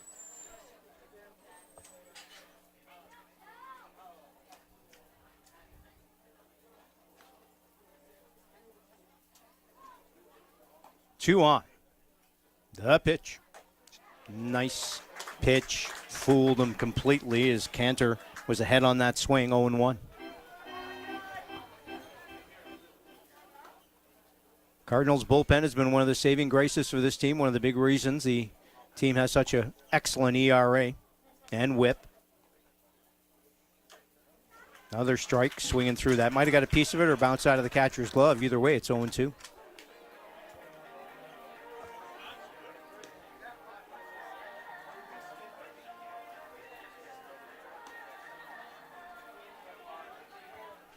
Cardinals bullpen has some activity as well. That looks like Jaden Brown. Huh. Third baseman by trade. He's coming back now, though.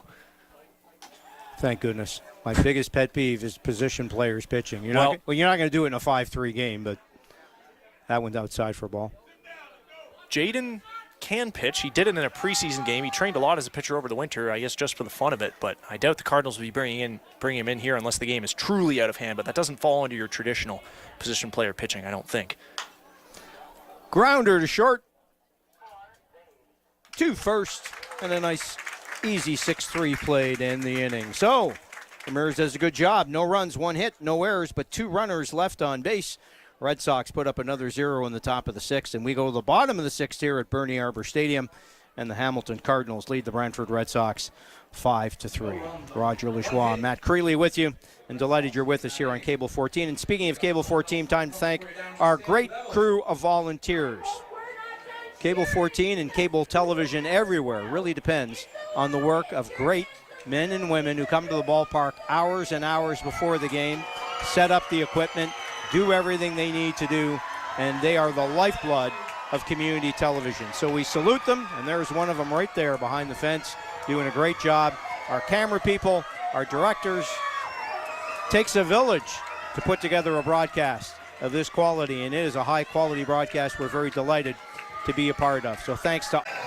And keep doing your thing, guys. Great job down in the truck as per usual. And new pitcher into the game here for the Brantford Red Sox. How about this? This is old friend Cade Kozak, former Cardinal. He pitched out of the Hamilton bullpen in 2024, and with him it's pretty straightforward. If he's throwing strikes, he's on, but he doesn't throw strikes all the time, and the walks can often do him in. Kozak on the season has 5 walks in 2 2/3 innings. It has led to quite the bloated ERA, 36 walks in 24 innings before this year. So if you're the Cardinals, you just got to see pitches here, not chase, not abandon your approach here, and good things will happen. And if they can stay bullpen, it was depleted big time last night. And so this is a high leverage spot, no question, for Kozak. As he's at least in for the bottom of the order. It's McGill, Guerrero, and Rempel here.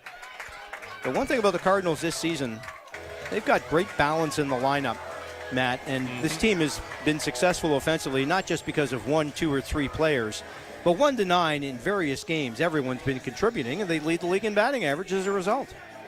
And you love to see that. Batting average and the strikeouts and coming through in run-scoring opportunities was a problem for this offense last year. So they can hopefully keep the... Kozak looks in at Evan McGill. The first batter he'll face, and the first pitch is a strike right down the middle. 5-3, Cardinals lead. They trailed early. Brantford 2 runs in the first, single in the second to take a 3-0 lead. Cardinals with a 3-spot bottom of the second to tie the game. 2 more for Hamilton in the last inning. And now the Cardinals looking to build on a 5-3 lead against the bullpen. That pitch just outside 1-1. Kozak thought he had another strike. Perhaps a makeup call there from Mike Guthrow. Evan McGill was shaking his head after that first pitch strike. He thought it was high. And that one could very well have been over the plate, but either way. 1-1. And McGill knows his own better than most players as a catcher. You'd hope he would, but he's been leading the Cardinals in walks this year. 8 walks are tied for 4th in the league, in fact. Walks as good as a hit most of the time, unless it's a homer, of course, but that is a great skill to have. That one down the middle, 2-2. Yeah, catchers quite often will have the best perspective. Rarely do you see a catcher who is not a good judge, at least, of balls and strikes. Mm-hmm. You do it for a living on the other side. And and McGill is retired. Looked like that was going to bounce in, but great piece of work by Hulkren to chase that down and pick up a big out. Yeah, nice sliding catch for the rookie, and McGill hit that one on the screws, as he's been doing a lot lately, as he did earlier in this ball game, but just to the wrong spot that time. So Guerrero steps in. He's 0 for 2. Fly to left in the second. Grounded to second in the fourth. Hitting in the 8 spot tonight for the Cards. A towering blast down the right field line for Guerrero. Guerrero, the Cardinals. And I imagine most of the fans in this park would have said it was a home run. That's grounded. I was going to say through, but under the glove of the second baseman, but enough of a difficult play. That'll be a base hit, and Guerrero's aboard. Now Ortega ranging over to his left on that one. Looked from up here like it might have bounced off his glove. Of course, the Cardinal middle infielders have a name for that, the Bernie bounce. You never know what's going to happen off this dirt, and Guerrero hits this one just hard enough. And Ortega stop here, the Lions share the time. Past season plus. Tyler Rempel steps in, first pitch strike. And we'll see how aggressive the Cardinals are on the base paths here in the 7th inning. Brantford, of course, playing a double play depth, trying to get out of this inning with 1 pitch.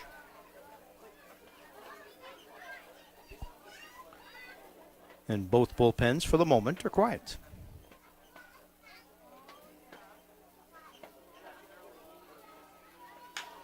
That's chopped to third. That could be a double play. 5-4 in the dirt and throw high. So not executed 100% there, but they do get the lead runner. Rempel reaches on a fielder's choice 5-4. Guerrero's out at second base. Yeah, Ortega could really do. Tanner's not the speediest guy, but that was enough time created by that low throw for him to reach. Dominguez now gets a chance. He knocks it to exactly the same spot, and that's thrown over the head, a big E6. And now, well, the Hamilton runner knocked into the Brantford first baseman. In to score comes a sliding and charging Tyler Rempel. Wow, we talked about the error in the 3rd inning that really cost Brantford. That looked like the inning was. Because we know he can put pressure on the fielders with his speed, and he pulled Cassidy Watt over at first base on that one. And Tanner Rempel, he's going to take a run anytime. You could see him smiling mischievously as he walked back into the dugout after scoring on that one. Not the prettiest play, but the Cardinals, of course, will take it. It hasn't been the best night for Lucas Lefebvre over at short. Huge run in a tight ball game. Now 6-3 Cardinals on the E6. That allows Rempel to score all the way from first base. So looked like they had the inning done. And now we're going to have a consultation at the mound. And that may be just to settle the pitcher down because nobody's warming up, because that's a tough thing when a pitcher gets 2 ground balls like that. And you can almost see the shrug from the pitcher as he talks to the manager saying, well, what do you want from me? We had the inning done, but now you got to rally the troops. And that's exactly all that conversation is just a slap on the back and just say, keep doing what you're doing. So much of the game is mental. Mm-hmm. Got to be strong between the ears to do well in this game at any level. And Cade Kozak, I mean, he got a double play ball when Tanner was up to bat, and they couldn't quite turn that one. They got the one out, and then the errant throw and the collision at first and everything else. A bunch of circus acts almost on that play. And when it's all said and done, the Cardinals get another run, and not Kozak's fault. No, Kozak basically got 2 double play ground balls when you think about it, although the second one happened with 2 outs. First pitch called strike as he takes a moment to walk around and collect himself on the mound. Tyler Duncan up for the Cards. Always a threat. 0 for 2 tonight. Walked, scored a run last time up.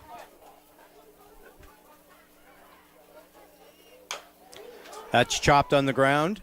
This time Kozak's going to do it himself. Flip to first, and no worries there from fielding because he feels it himself. 1-3 is the putout, and 1 run for the Hamilton Cardinals as they now lead Brantford 6-3 after 6 innings of play. Little Caesars is a great sponsor of the Canadian Baseball League and the Hamilton Cardinals. You can visit them at 280 Queenston Road. They provide great food for the Cardinals organization, and they'll provide great food for you. A big sponsor of the CBL in Hamilton is Little Caesars, 280 Queenston Road in Hamilton. Check them out. Little Caesars, big time sponsor of the CBL. And a lot of fans here at tonight's game, I'm sure, visit Little Caesars before and after the game, and you see the nice crowd in attendance again tonight, enjoying themselves and enjoying Hamilton Cardinals baseball here at Bernie Arbor Stadium, and liking the fact that the Cardinals have a 6-3 lead in a game where they've really benefited from some errors in the 3rd and in the 6th inning. Yeah, and I know that this offense has not been at their best against the Red Sox this year, but again, the season-level numbers speak for themselves. This is not a lineup you want to give any extra outs to, and Brantford has messed around, and they have found out. And so it's a 6-3 lead for the Hamilton Cardinals as we go to the top of the 7th inning. This is the first of a back-to-back series. Brantford Red Sox and the Cardinals go 2 o'clock tomorrow at Arnold Anderson Stadium. And then Sunday, 4:05, London Majors here as we get a 3-3.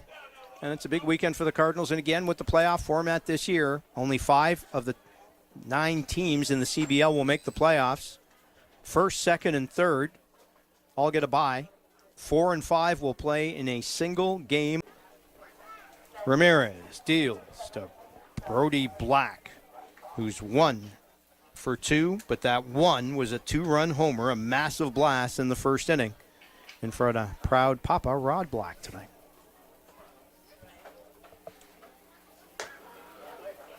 High ball 2.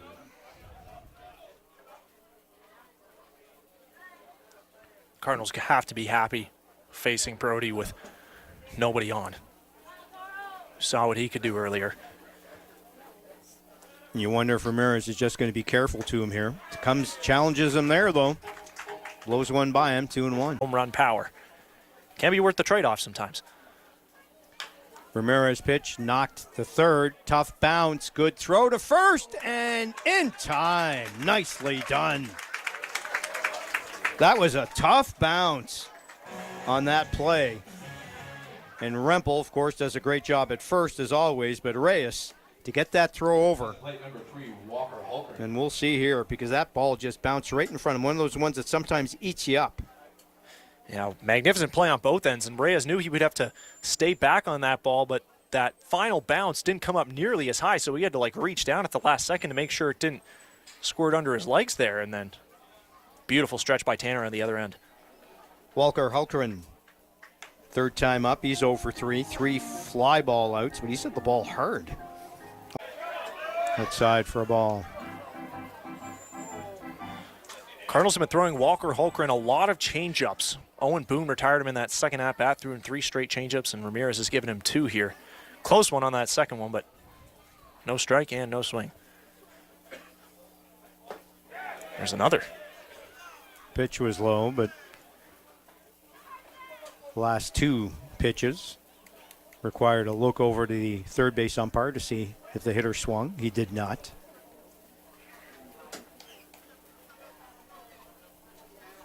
Ramirez looks in.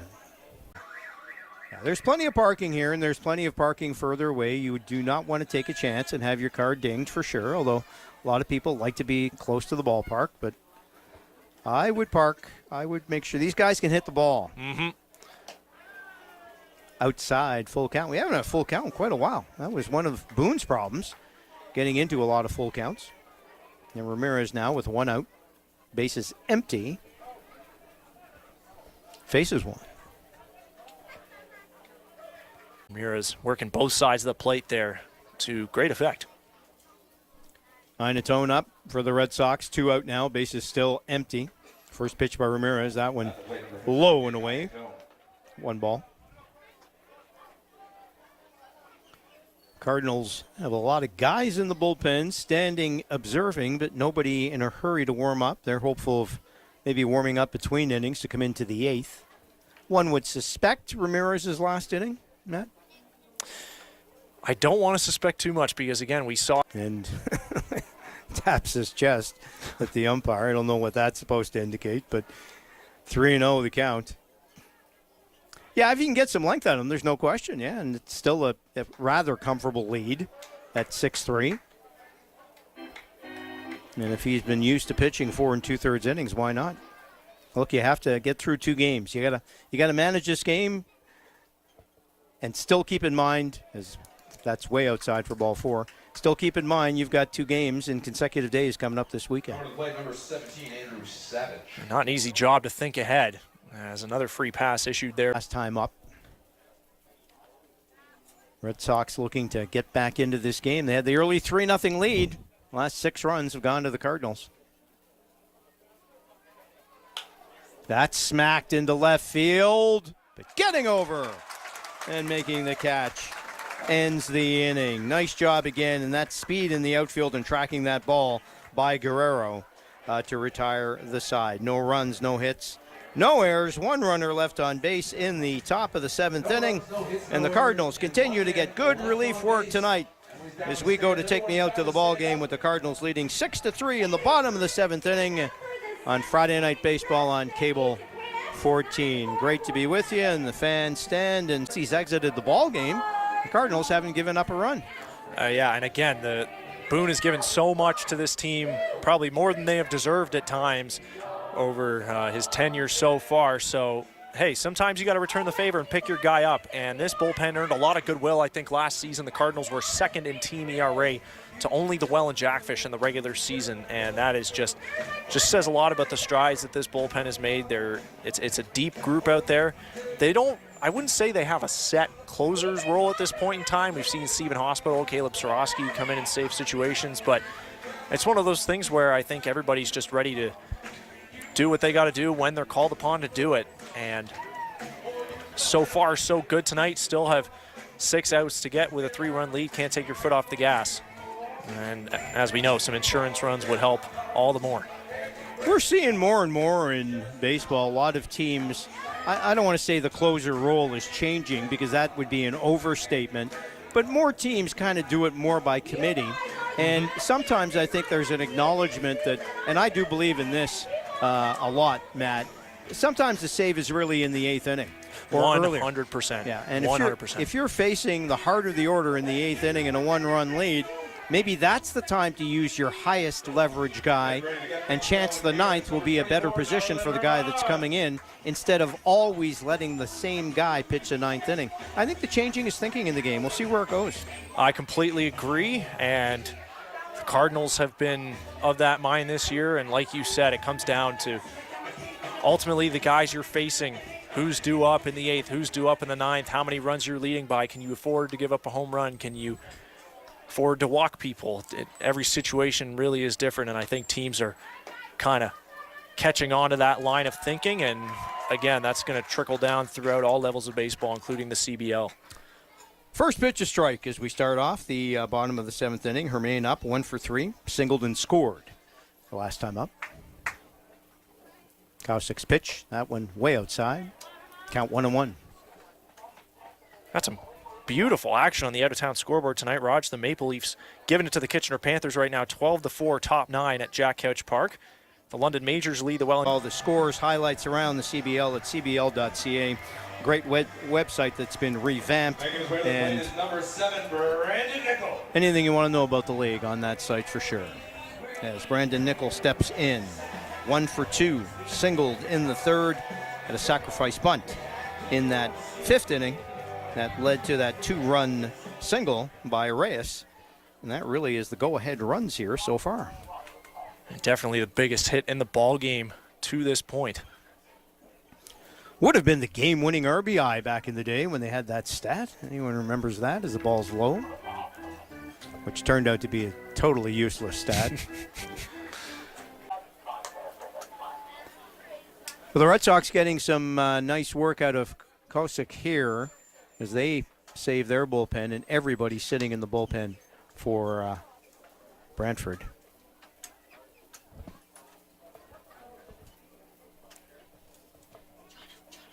Is power out in the press box here, Raj? No, it's not. Our monitor's still working, but can't get the lights on here. That smacked to third base and hit a grounder. The strangest thing, because the TV's working. I know. Your laptop's on. Yeah. My phone's still charging. Huh. Now it looks dark again.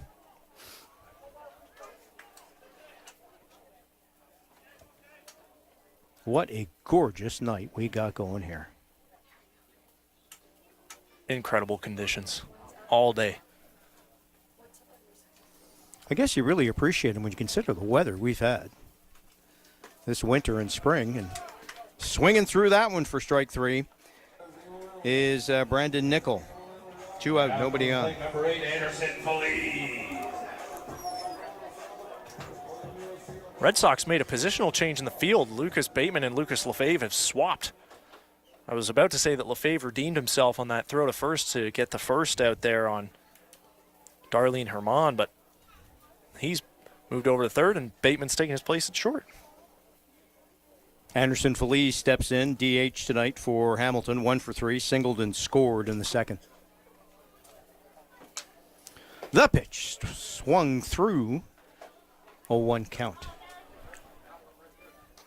Tell you, not many everyday lineup guys are still around from 2 years ago when Kozak was last a Cardinal. He faces former teammate Tanner Rempel, but him and Tyler Duncan are the only remaining Cardinals that are still around that can claim they were teammates with Kozak 2 years ago. 2024 wasn't that long ago, but kind of feels like it was. Feels long in a lot of ways. That pitch looked good, and boy, the Brantford pitcher did not like that call. 1-1 the count. I like pitch for a strike. We know Welland and Barrie are the industry standards in this league. They've been terrific for several seasons. They're still excellent clubs. London is very good. And then it comes down to Hamilton. And then, Kitchener, Guelph, there's no Chatham-Kent. There's no really easy touches. No, not at all. And Toronto was down in the dumps there, but an upset win at home last Sunday against London, and now they're beating Kitchener pretty good. Can't forget about them just yet. Caught looking for strike 3, and Feliz just tosses the bat to end the inning. So a 3 up, 3 down. Nice job by Kausik on the mound. We're through 7 innings, and the Hamilton Cardinals lead the Brantford.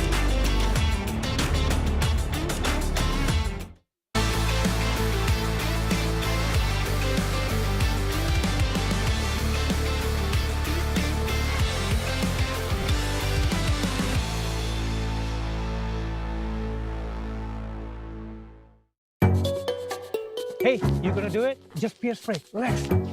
Bear spray is designed to stop a 400-pound animal.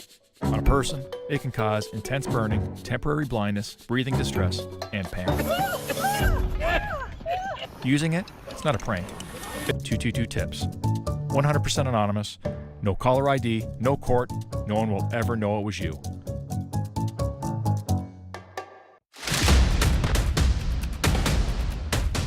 The Frontline returns Friday at 6:30 right here on Cable 14.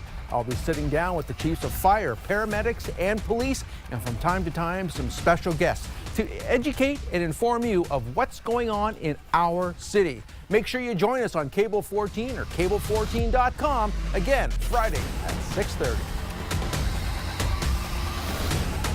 You hear the Cardinals hoping there's an inning and a half left in this ball game as they try to dust off this very spunky Brantford Red Sox team. Chris Ortega leading off. He's had a big night, 2 for 3, solo homer in the second among those 2 hits. As Ramirez still on the mound for the Cardinals. First pitch, hard fast one, just a little low and outside. 1 ball. Well, I can tell you this for sure, Raj. Their 2-7 record is what it is. No one around here is taking the Brantford Red Sox lightly. They've been tough on the Cardinals this year. They were tough on them last year. They were tough on them the year before that. Second pitch in for a strike, 1-1. There's no question that for whatever reason, the Red Sox play the card categories, and that one's fired up the middle, but stopped by the second baseman. Nice play by Hermain. 4-3 to record the first out on Ortega. But the Red Sox near the bottom in all of the league stats based on team performance so far this season. But against the Cardinals have competed well, and they've been in most games they've played. Yeah, they won the season series last year, 4-2 against Hamilton.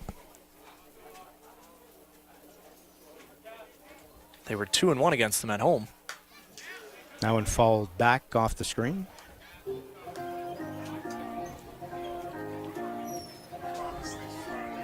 Luis Ramirez got woken up by that last ground ball. Scorched right at him. Ramirez looks in. Fouled off. Count goes to 1-2. You know the Cardinals are very happy that Ramirez is chewing up the innings here. Bullpen is staying loose down the left field line, but the hope, expectation is he can get them a few more outs here at least. I think they're going to try and have Ramirez empty the tank, and hopefully that means Sorosky can take them the rest of the way. That way you have Stephen Hospital fresh and ready to go for tomorrow. But, hey, you know, Raj, best laid plans, still 5 outs to go, and you never know how smoothly you're going to get there. Cassidy Watts 1 for 3. He's got a single in the game. He'd like to get something going here to start a rally. Pitch in. That's gobbled up by the second baseman. Thrown over. And another 4-3. And 2 outs. Well, Ramirez has been impressive. Allowed just the walk in the 7th inning. 2 quick outs here in the 8th. And now he'll face Lucas Bateman. Well, the Cardinals pitching staff, like I said, they were great last year, but this is the one thing that they were missing, that extra guy beyond the top 3 starters that can give them a ton of length and relief, and Ramirez has done that. He can fill in on a spot starter in the truly busy weeks, and he is 1 out away from completing a 3rd inning of relief work this evening, and as we've said, that's a big help to Luis Bernardo, the coaching staff, and the rest of the bullpen with 2 more games tomorrow and Sunday. Bateman's walked twice, but now faces an 0-2 count here with 2 outs, nobody on. The pitch. Fouled off the screen again. Matt. No, go ahead. Bottom of the order has been pretty successful tonight for Brantford. Watts got a single. Bateman's walked twice, and Lefebvre has singled and sacrificed. He's been putting some tough at-bats together all night. Again, 2 for 25 coming into the ball game, but Lucas Bateman, he's worked 2 walks and just fouling pitches off with 2 strikes left and right. In an 0-2 count here. Ramirez looks in. Low, ball 1. That game in London has gone final. The Majors defeat the Jackfish 6-5. We'll do it again in Welland tomorrow. And so London is going to try. Glove. of the shortstop. That'd be an infield single for Bateman. And probably deserves it for the at-bats that he has had in this game and the number of pitches he's been responsible for. The 2 walks, of course, now a single after a lengthy at-bat. And now Lefebvre steps in, the number 9 hitter. No doubt about it. Bateman has been a tough out all evening. And this would have been a tough play anyway, even if Brandon Nickel was able to come up with it cleanly in the glove. A nice sliding attempt, but would have been tough to come up and throw even at that point with how deep he was in the hole. Lefebvre steps in. Swings through the first pitch. Ramirez coming in with a nice one.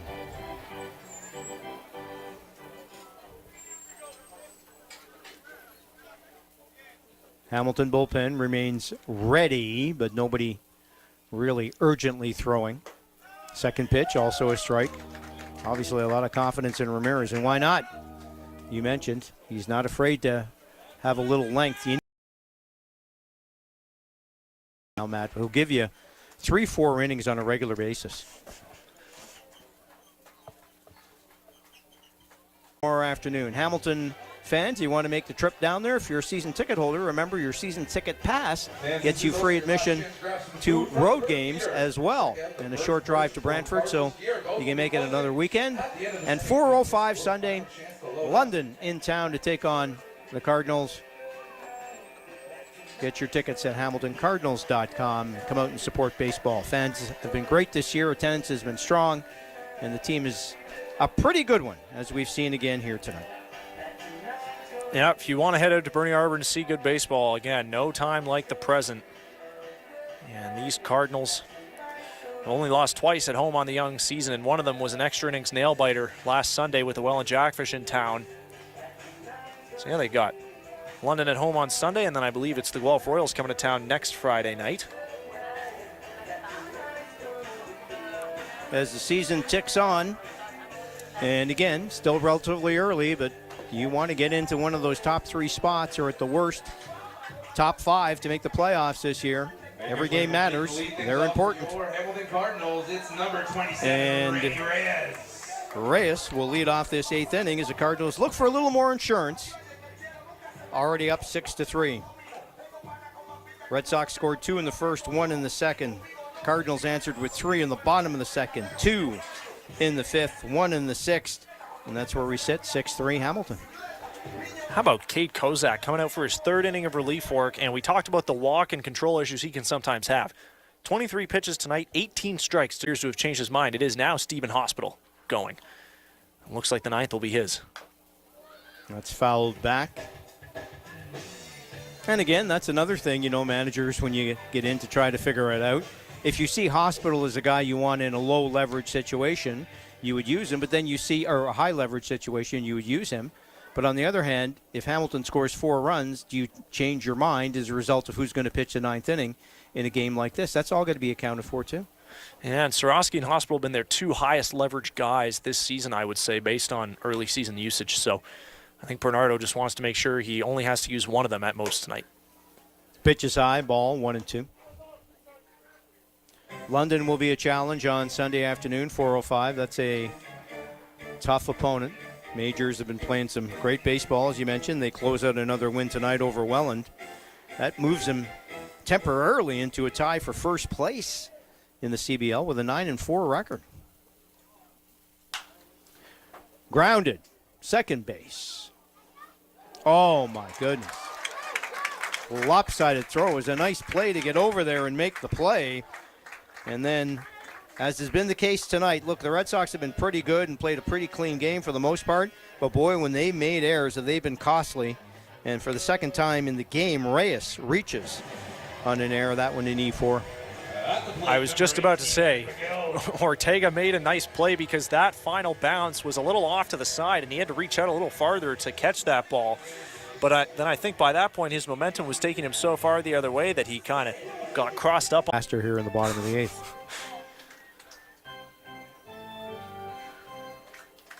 Which is what the doctor ordered. Hey, they only used 2 pitchers tonight. How does that change the complexion of tomorrow's game? That's huge. Now, that's a trade-off you might be willing to make if you're Brantford, even though you had a lead tonight. got to get well rested for tomorrow, and they've done that. Nice piece of hitting there. Finds the gap. Bobbled by the left fielder, and the run will score. How about that? Reyes just saw that bobble in left field and immediately raced in from second base. He had stopped at third, wasn't intending on going through, and a big extra run for the Cardinals. Evan McGill continues to just put together some real professional APs. Takes this one. He really didn't bobble it that badly. And again, you know, Reyes stopped, but then as soon as he saw the bobble, just sped home. So big run. Guerrero now steps in. Nobody out. Runner at first. First pitch of ball. Now, I'm not going to say this is going to happen, but if Hamilton did have a big inning here on Cossack, that would change the kind of perception of the game. And somebody who was not watching this game, you know, if it ended by McGill, Guerrero reaches on the fielder's choice. Yeah, you said it. Anyone who hasn't been watching this game, that's a key piece of context that the Red Sox have been hanging tough for most of it, as they have against the Cardinals all year. And it's tough, you know, when they're 2-7, but the losses have been feisty. They kept the Cardinals off the scoreboard till the 7th inning a few weeks ago here at Bernie Harbor. Fell in that one 2-0. They nearly erased a 10-0 deficit last night. Those both show up as losses in the standings, but Brantford kind of did this last year. They got off to a real slow start and then finished off with that well-talked-about 6-game home winning streak. They're not going to go quietly into that good night. First pitch in.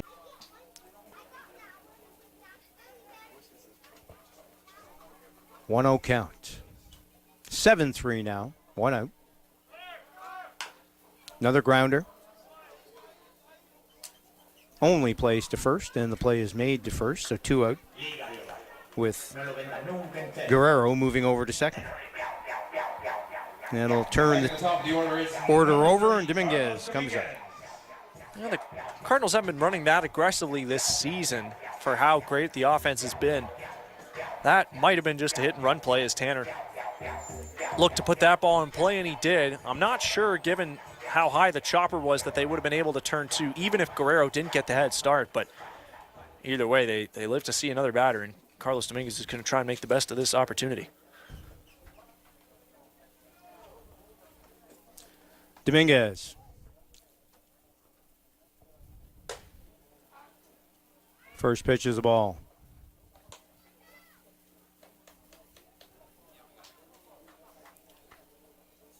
One 0 count. 2 out. Runner at second. Bottom of the 8th inning, 7-3. Cardinals lead the Red Sox.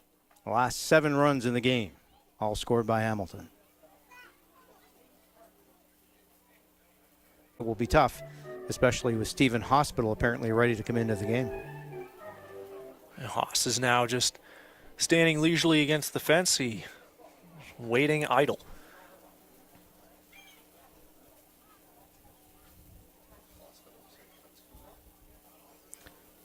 Kosak's pitch in for a strike.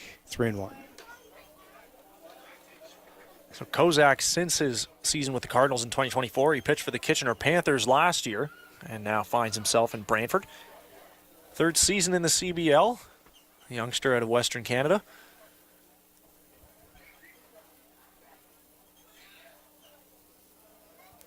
Kosak looks in. Little high. And a walk for Dominguez. So Dominguez just had a interesting time getting on the base paths tonight. He singled in the first, had a sacrifice fly in the second, grounded out in the 4th, reached on an error in the 6th, and now reaches on a walk. Runners at first and second, and Tyler Duncan will come to the plate looking for his first hit of the night. Duncan is 0 for 3, did walk and score a run in the 5th. And again, an illustration, so Hamilton tonight with 7 runs in the game, and they're doing without anybody really doing anything spectacular. It's just constant production from everybody. Reyes has 2 RBIs. McGill, definitely the star of the game, 3 RBIs, 2 hits, and a run scored. And taking advantage of errors. His first pitch in the dirt for a ball. Yeah, just good pieces of hitting 1 through 9. Sometimes it's all it takes. And the Cardinals, if they can score 7 runs with Tyler Duncan going hitless and not everybody at their best, and a far cry from the 23-1 game, but they're going to win games that way. Good play there by the shortstop. Oh, called out at second. I don't know about that call. However, it does end the inning. I think the umpires got some plans there. Maybe we'll have a look at that. But 6-4 is the play out. It ends the 8th inning. Cardinals do play another run, though, and we're through 8 innings. And the Cardinals lead the Red Sox 7-3 on Friday Night Baseball on Cable 14. Let's have a look at this play here. It's a great play. Dives for it. Let's watch. Well, you know what? It was a bang-bang play. Pretty close. It was pretty close. Take another look at it here. Does the slide beat the throw? I think maybe he does, but it was a bang-bang, a close play. And you can see that Dominguez certainly thought he was there. But regardless, inning ends and a run for Hamilton. They're up 7-3. Cable 14 has Friday Night Baseball, and they have Sunday afternoon baseball as well. And our next broadcast comes up on Sunday afternoon as the London Majors, who are a hot baseball team, 9-4 to start the season, will play the Cardinals. First pitch flies at 4:05.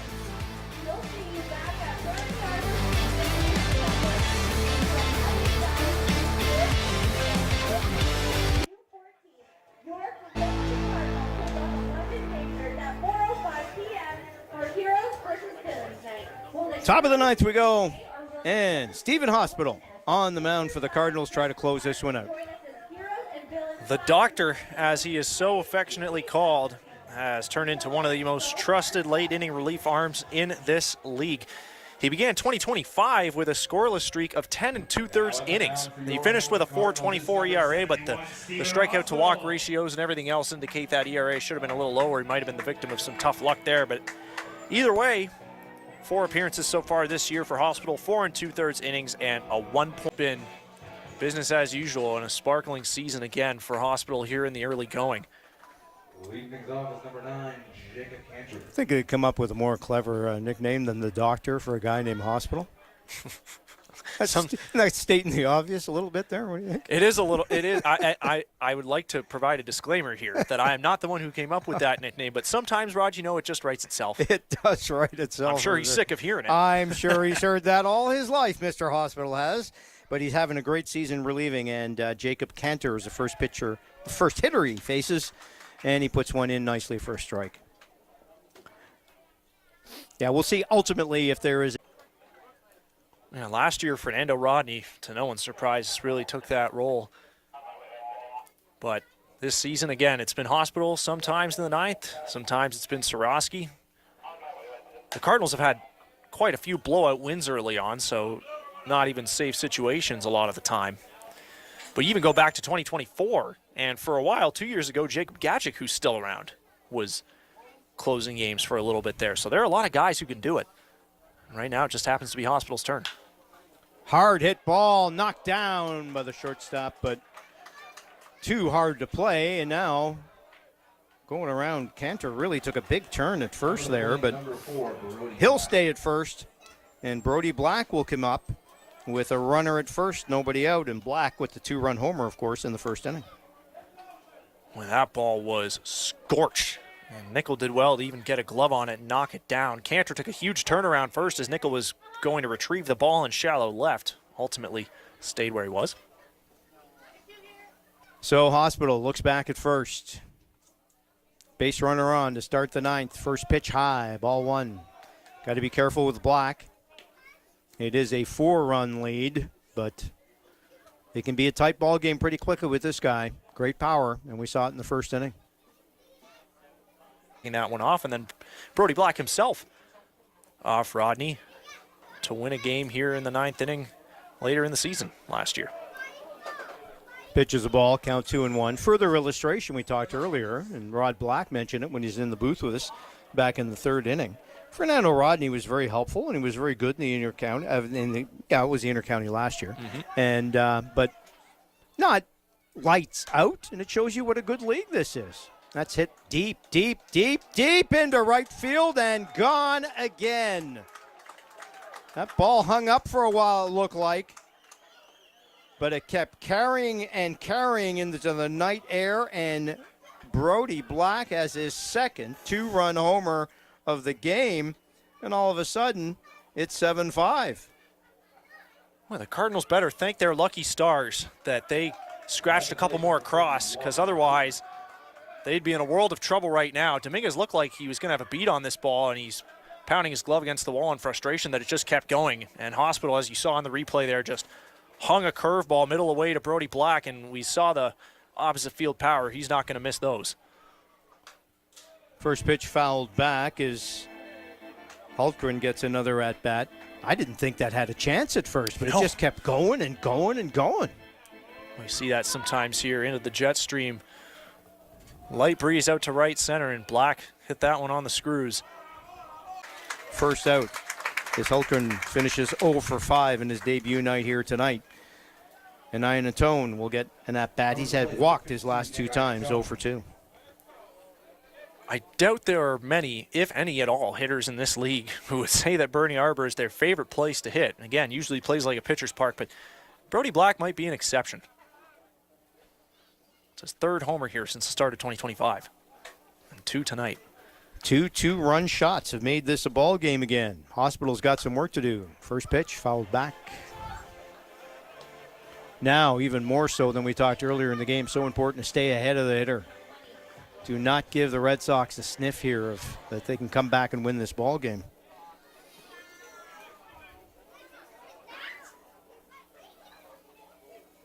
One out, nobody on, top of the 9th inning.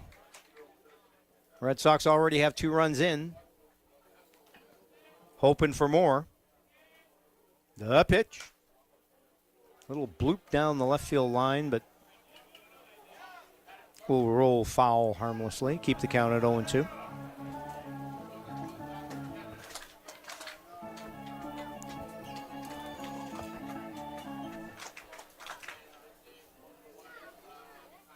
Hospital looking in. You know he does not want any more base runners. You got to bounce back after that tough start. That's run nice off-speed pitch that freezes Ian Antone. And 2 out. Well, Ian Antone was on the defensive there. The curve or slider, whatever you want to call it. I'll have to get confirmation from him what exactly it is, but it was right in there and frozen. Andrew Savage, 0 for 4. Fouls the first pitch off 0-1, and Hospital now looks like he just wants to burn his way through this last hitter after giving up a single and a 2-run homer. So for Brantford tonight, Cantor singled and Black followed with a 2-run homer in the first, and exactly the same thing happened in the 9th inning. Second pitch catches a corner. 0-2, 1 strike away the Cardinals are from a win here tonight at Bernie Arbor. Hospital looking in. The pitch drilled over, and what a leaping attempt there by Germain, but off his glove. And Savage keeps the game alive with a base hit.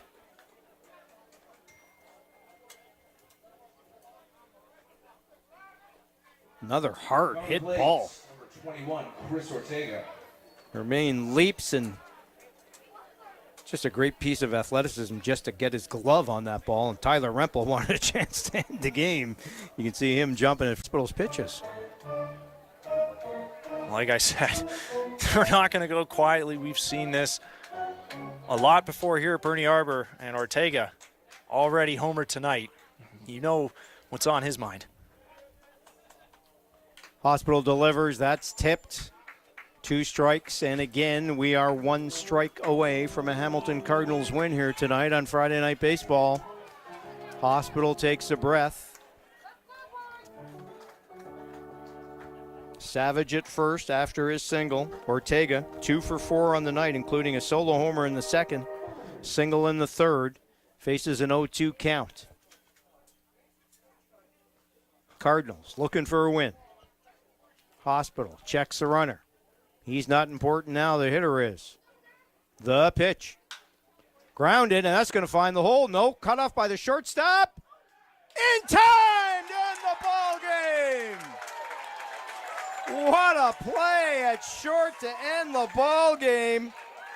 It was a bang-bang play at second base, but Nickel got over with the glove, made a great throw, and her main stayed on the bag, and the Hamilton Cardinals dodge a bullet tonight. This was a tough one. It was a close one. But at the end of the day, they have a winning edition of Friday Night Baseball as they beat the Brantford Red Sox tonight 7-5. Well, they didn't make it.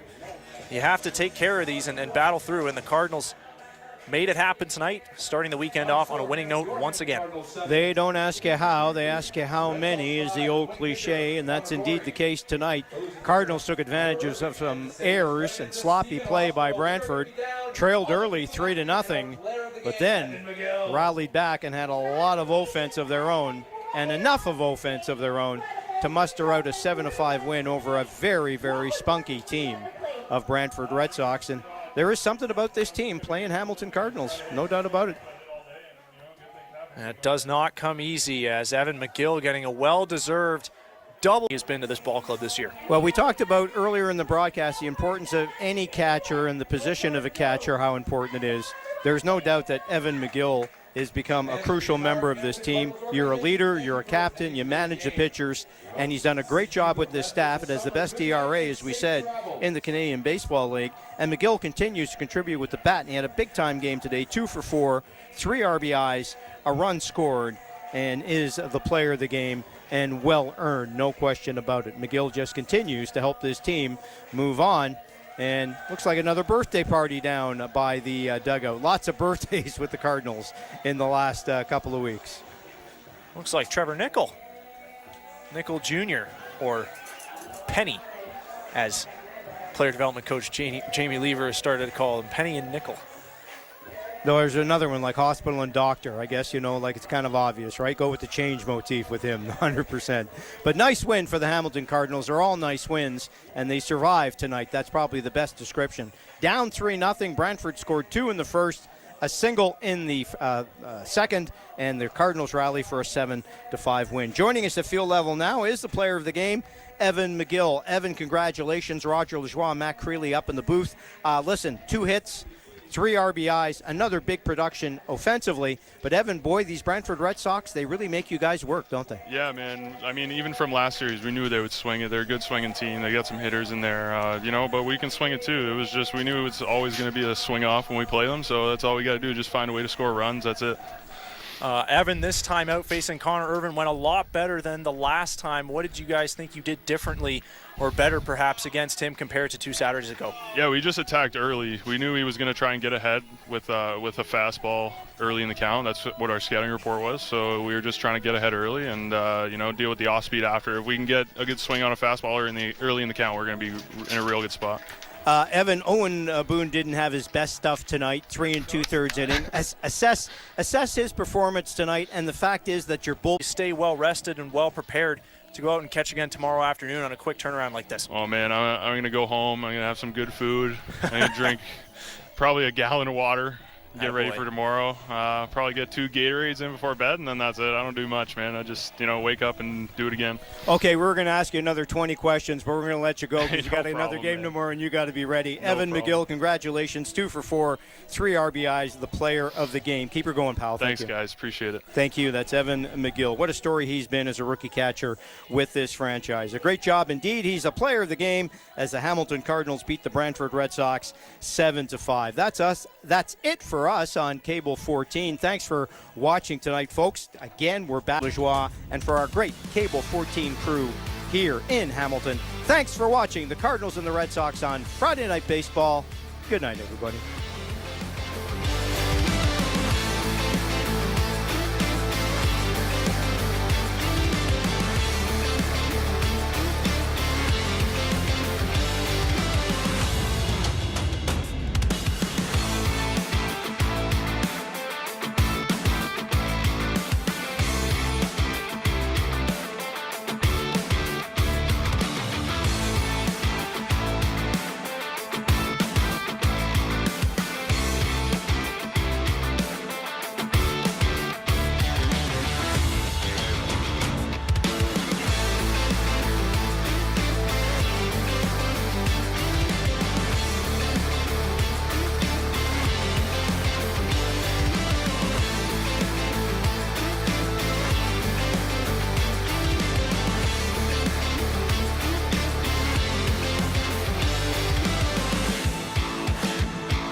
much of your life feeling stressed, tense, or exhausted?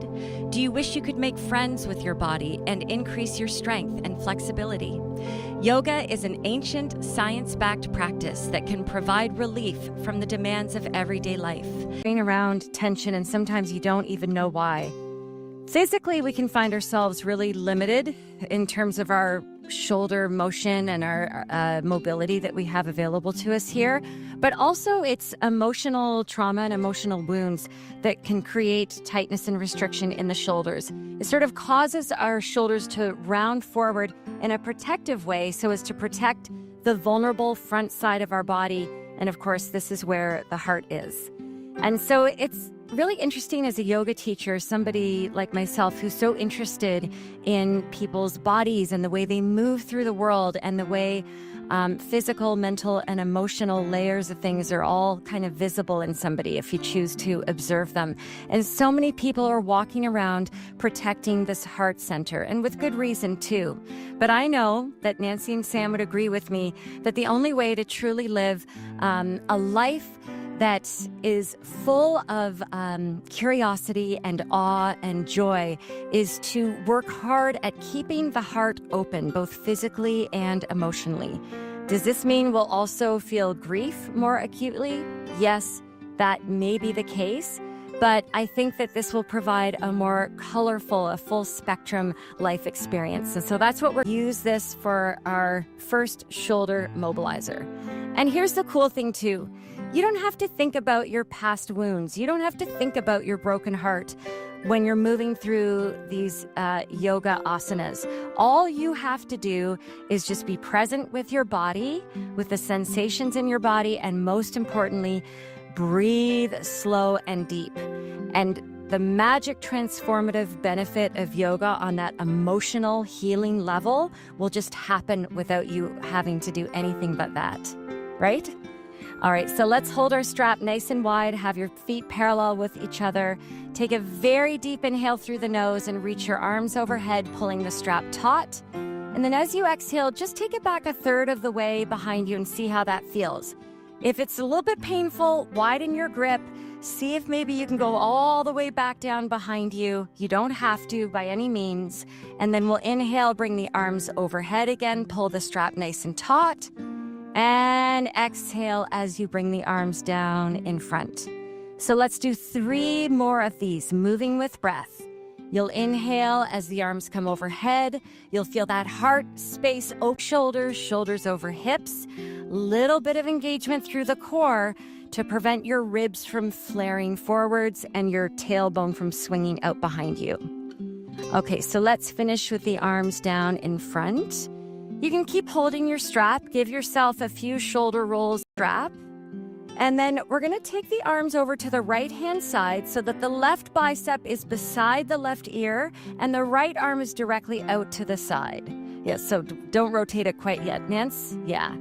And then you're gonna start to roll the arm inwards. So the shoulder, and take that arm behind you, palm facing up. Good. And then rotate slowly and bring it back. Can you try this a couple of more times? I find with this one, it's kind of like an icky, sweet feeling. It's like I like it. It like aches, but even on both sides. Do one more full shoulder floss just to flush out the shoulder joints. And bring it back up and down in front. Good. Okay, and you could just put the strap down. So even if you were to just do that for the day, notice how different you feel. The back of the hand, up the back as high as you can. Do you want to turn around here and just show the folks at home? Nancy's got her hand high up into the upper back. Her fingers are spread. She's trying to click all 5 fingernails into the back body. And can you take these ribs in a little bit just to find a little more? Good. And you can move your head and neck around in whatever direction feels good to you here. I really like the action of taking the chin down and then back up again. And find that little bit of resistance of pushing the hand into the back into the hand. Good. And then you can turn back around. Rib cage out of the waist. Inhale, exhale, side body bend over to the left. And you can lift your chin just a little bit here and press the back of your skull into the forearm, almost like you're trying to create a little bit of a double chin. Good. And then come all the way up. Reach the left arm high, bring it down, bend the elbow, and climb that hand as high up the back as you comfortably can. Maybe give that left shoulder a little roll up, back, and down. Think about softening these floating ribs down a little bit. Good. Press the back of the hand into the upper back. Resist. Good to you. That gets into any of those sticky spots. This is one where you can even close your eyes and stick your tongue out. Get rid of any tension in that thick tongue muscle or in the face. I know it feels silly, or you feel like it looks silly, but it actually feels really good. In the elbow, take hold of the elbow with the right hand. This is my favorite part. Inhale, lift your rib cage up. Really shine the heart forward, and then exhale, a lateral side bend to the right. So the right side of your waist is getting shorter and scrunched, and the left ribs are spreading apart. We're getting into those intercostal. Stand at the top of your space, and let's move through just a partial sun salutation to bring us to down dog. So inhale, raise your arms overhead and look up. Exhale, forward fold. Let your head go at the bottom of the breath. Inhale for a halfway lift and in the shoulder, as well as strength, and a lot of mobility in the thoracic spine and the chest heart area. So to start to play around with this pose, I want you to spread your fingers really wide apart, shift your weight forward to a plank, and we'll simply take a modified side. Here, everyone, that your index fingers are pointing directly forwards in your down dog, so please check that out. Make sure that's what's happening in your hands. And also very important to use the strength of the L shape of the thumbs, inner palms, and index fingers. Okay, so spread those fingers wide. Lifting out of that left shoulder a little more, and then plug the right hand close to a plank, but keep those hips kind of high and perky. And then lift your left leg up and step it behind you. We're gonna stay up on the ball of the foot on that left foot. Now, you're weightless through the left hand. All of the weight is in the right hand. I want you to bend both knees generously, and this is gonna give you some momentum as you now straighten the legs and push yourself up into a pose that's called a modified wild thing or a rock star. This looks so beautiful.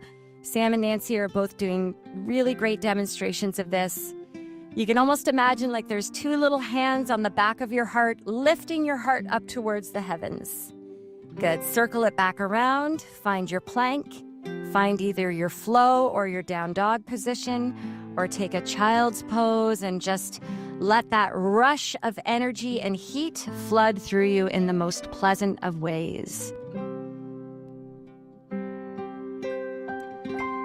Okay, once we feel ready to move over to the other side, spread the fingers wide apart. Shift your weight forward just slightly. The knees, it's like a springboard effect, and then push your hips up.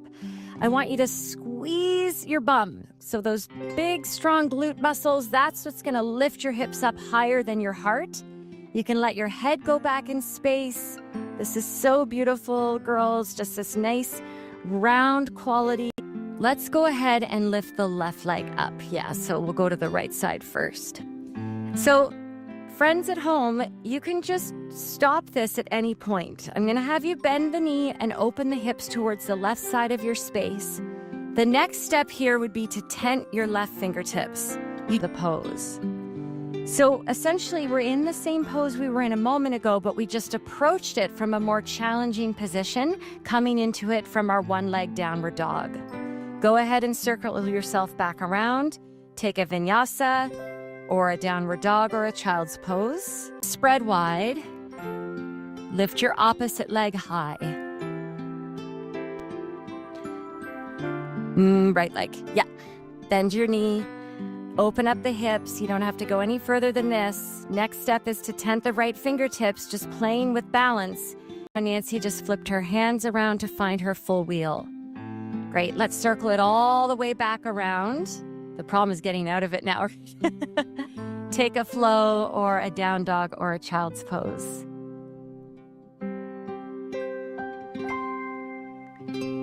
Breaths. Take a big inhale, raise your heels high. Exhale, bend your knees, and then bring yourself through to either a seated or a kneeling position. So before we go into that next variation of the back bending and the shoulder mobility, so you're gonna form sort of like chicken wings, and you bring the backs of your wrists close together, and you round your spine so that your elbows, are on the inside, and then you squeeze the knees towards each other, and you puff your upper back towards the back wall. Have you done this one before? And then lean back and give your legs a little bit of a shake, and then bend the knees and windshield wiper the legs from side to side. That's another like icky good one. All right, so do you want to do this one from kneeling, Nancy? And just behind her on the right side, the fingers are going to turn out a little bit. And then stepping into the feet, the hips lift up, and the left arm is going to swoop up and around. Yeah. And then Nancy's doing this from a kneeling position. So her right hand is holding her right heel, and that left arm, head go. Folks at home, if you can, don't hold your head halfway in space, and then rewind it to come out. And then let's do that a couple more times each side. So obviously, if you have issues with getting dizzy or low blood pressure or over the years. Okay, once you feel even on both sides. Nice. You're going to come down and sit back onto the bum. And we're going to neutralize all that internal rotation of the legs. Next time they come over to the right-hand side, hold it there. Brace the left thigh against the sole of the right foot, and then inhale, lengthen up through the left side of your body. And as you exhale, twist to face the back and forearms. Find that you've allowed fear, tension, anxiety, jadedness to creep into the shoulders, to infiltrate the heart space. Just be very gentle with yourself as you use the breath and this mindful movement to dislodge some of that energetic congestion.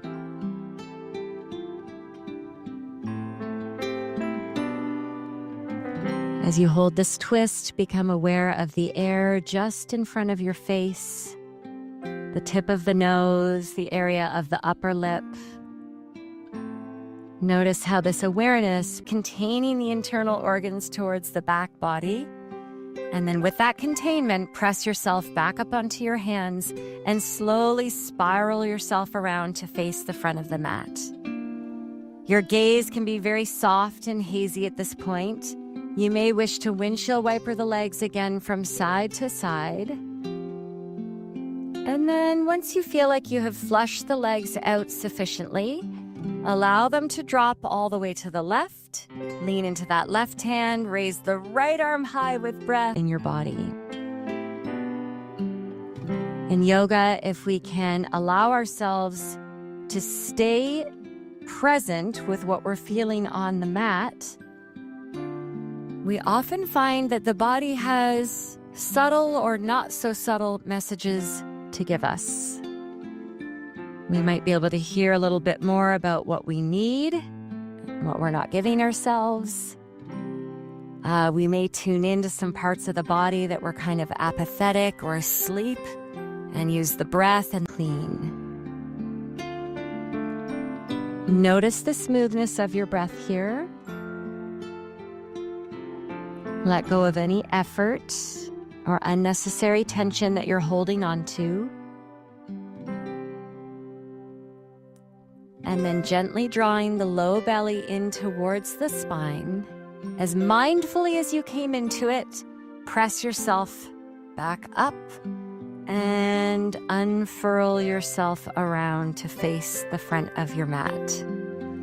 Lean back into the hands, windshield wiper the knees. Your final resting pose of your practice, you can do so now. Nice. So the final and most important pose of your practice, this is where all of the magic happens. This is where your body's own inherent wisdom takes the healing to wherever it is most needed, whether it's physical, mental, or emotional. You don't have to think about it. You don't have to do anything at all but be still. So please rest here as long as you have time for. And thank you so much for joining in this practice today. Know that the highest in me bows to the highest in you. Namaste.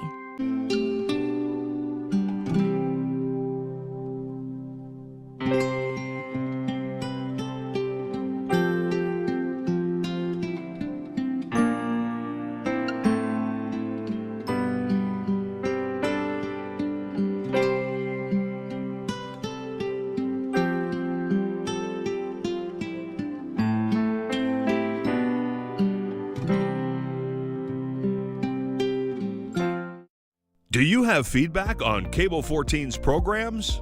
Let us know by calling 905-523-1414, extension 227, or email feedback@cable14.com.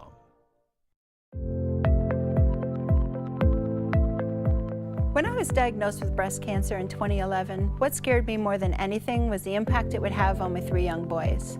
I was determined to show them that light would come from that darkness. Food made my survival possible right here in Hamilton.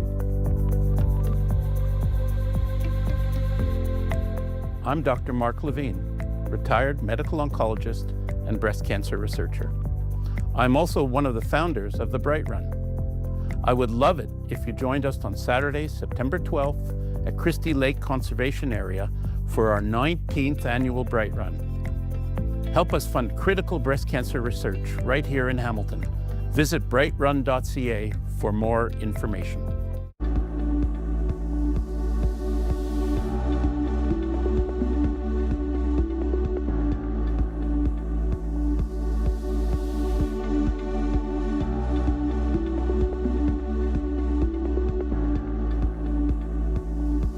Today on Hamilton Life, we're going to talk about the film Dear Grandpa, It's Michael. And the official voice of Ram Rodeo Tour, Jennifer Gordon, is here. It's Pride Month. Ray Lockdust here to talk about the challenges facing the queer community in Hamilton. Plus, we'll be learning about the annual Ikebana Spring Flower Show and how you can put together a beautiful arrangement. Chef Shannon Trapp from Behind the Green Door will be here to show us a few of their menu items that are 100% gluten-free. And Hamilton Life's Harmony McKenzie checks out the deals at Habitat for Humanity's Restore. All that and so much more coming up on this edition of Hamilton Life.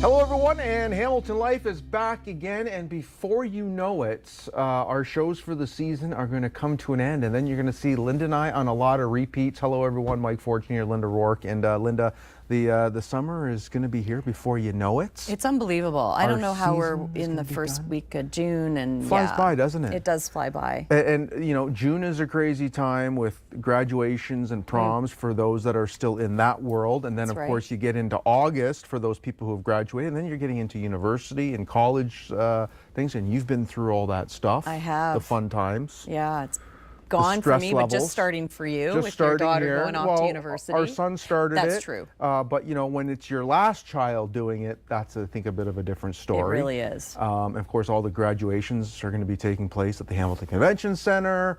By the way, parking is a zoo down there. Oh, well, Main Street, geez. Because the underground parking is just, it's laughable right now. I know they're doing a lot of construction, yeah. but kind Once of a bad it's all time done, to do it'll it. be great, but yeah. this summer not and there's so great. never a good time. Where is it? It's at Bayfront Park. Bayfront Park, right. Yeah, so nice big open space, a lot of fun. One thing we enjoy doing down at Pier 8, just the other one, is every Thursday night throughout the summers, they have free music, free concerts down at Pier 8 by Williams there. You got to grab yourself a coffee. Take your roller skates, do a little spin. Take your roller skates, bring a chair, and then of course, you know, listen to some great music. They all got different types, so you can go to the Waterfront website and see what bands are playing, but great way to spend a Thursday night too. There's lots of good things that go on in the city throughout the summer. So, you know, get out and explore and see what's happening. And just hiking trails and the waterfalls that we all know about, but half the people who live here have never gone to see them. And it's a shame. And I don't know, see them. I love water. Like the yacht club that's down there. A lot of people don't even know that's there. Yeah. You know, it's lovely. You can get memberships to that as well, and just not even with a boat. And, you know, the harbor is amazing. The Hamilton Harbor's done a great job just reworking everything. It's awesome. Yeah, it's take really it all good. in. And I know Canada Day, the HMCS Hyde is down there. They always open that up for free, so that's kind of cool. Yeah.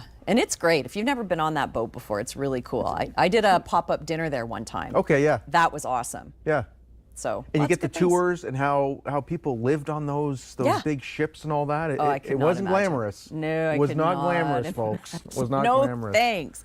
And later on the show, I did want to mention this because Harmony is going to visit the Restore, the Habitat for Humanity Restore, which I love. Like, I'm going to even more. Let's just hope when they're doing these Habitat for Humanity houses, they don't do shag carpeting in the bathrooms. Okay. Like, so this started before the show. Someone mentioned shag carpeting. Mike's like, I think it's coming back. I'm like, it can't be coming back. Like, shag carpeting's gross. Like, meanwhile, as at we're standing on shag carpeting. This is an area rug. It's not through the whole house. That's true. Like, but the stuff that gets trapped in shag carpeting, could you imagine if they studied that? Nowadays, I know. Oh, so please tell me it's not coming You back. grew up in a house, I'm sure, that had some we shag had shag carpeting. I think it was orange. Yeah, and the forge that, well, Linda gives you the what's coming up. Okay. After the break, I'll be chatting with Ray Lockdust about some of the Pride events happening around Hamilton and the challenges still facing the queer community in 2026. We'll be right back.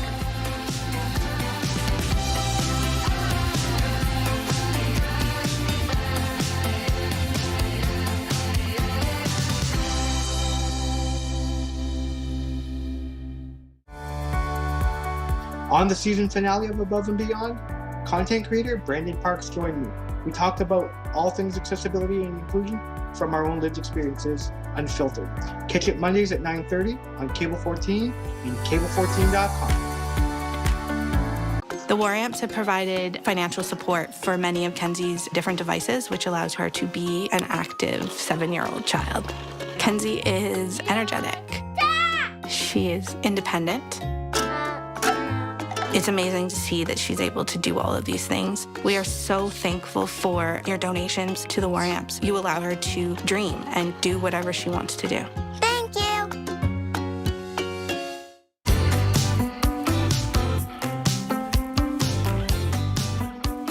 Well, welcome back to Hamilton Life. We're talking about identity, advocacy, and community resilience in Hamilton. It's hard to believe in 2026 the number of challenges still confronting the queer community exist. So joining me now is Canadian comedian, producer, and social worker, Ray Lockdust. Welcome.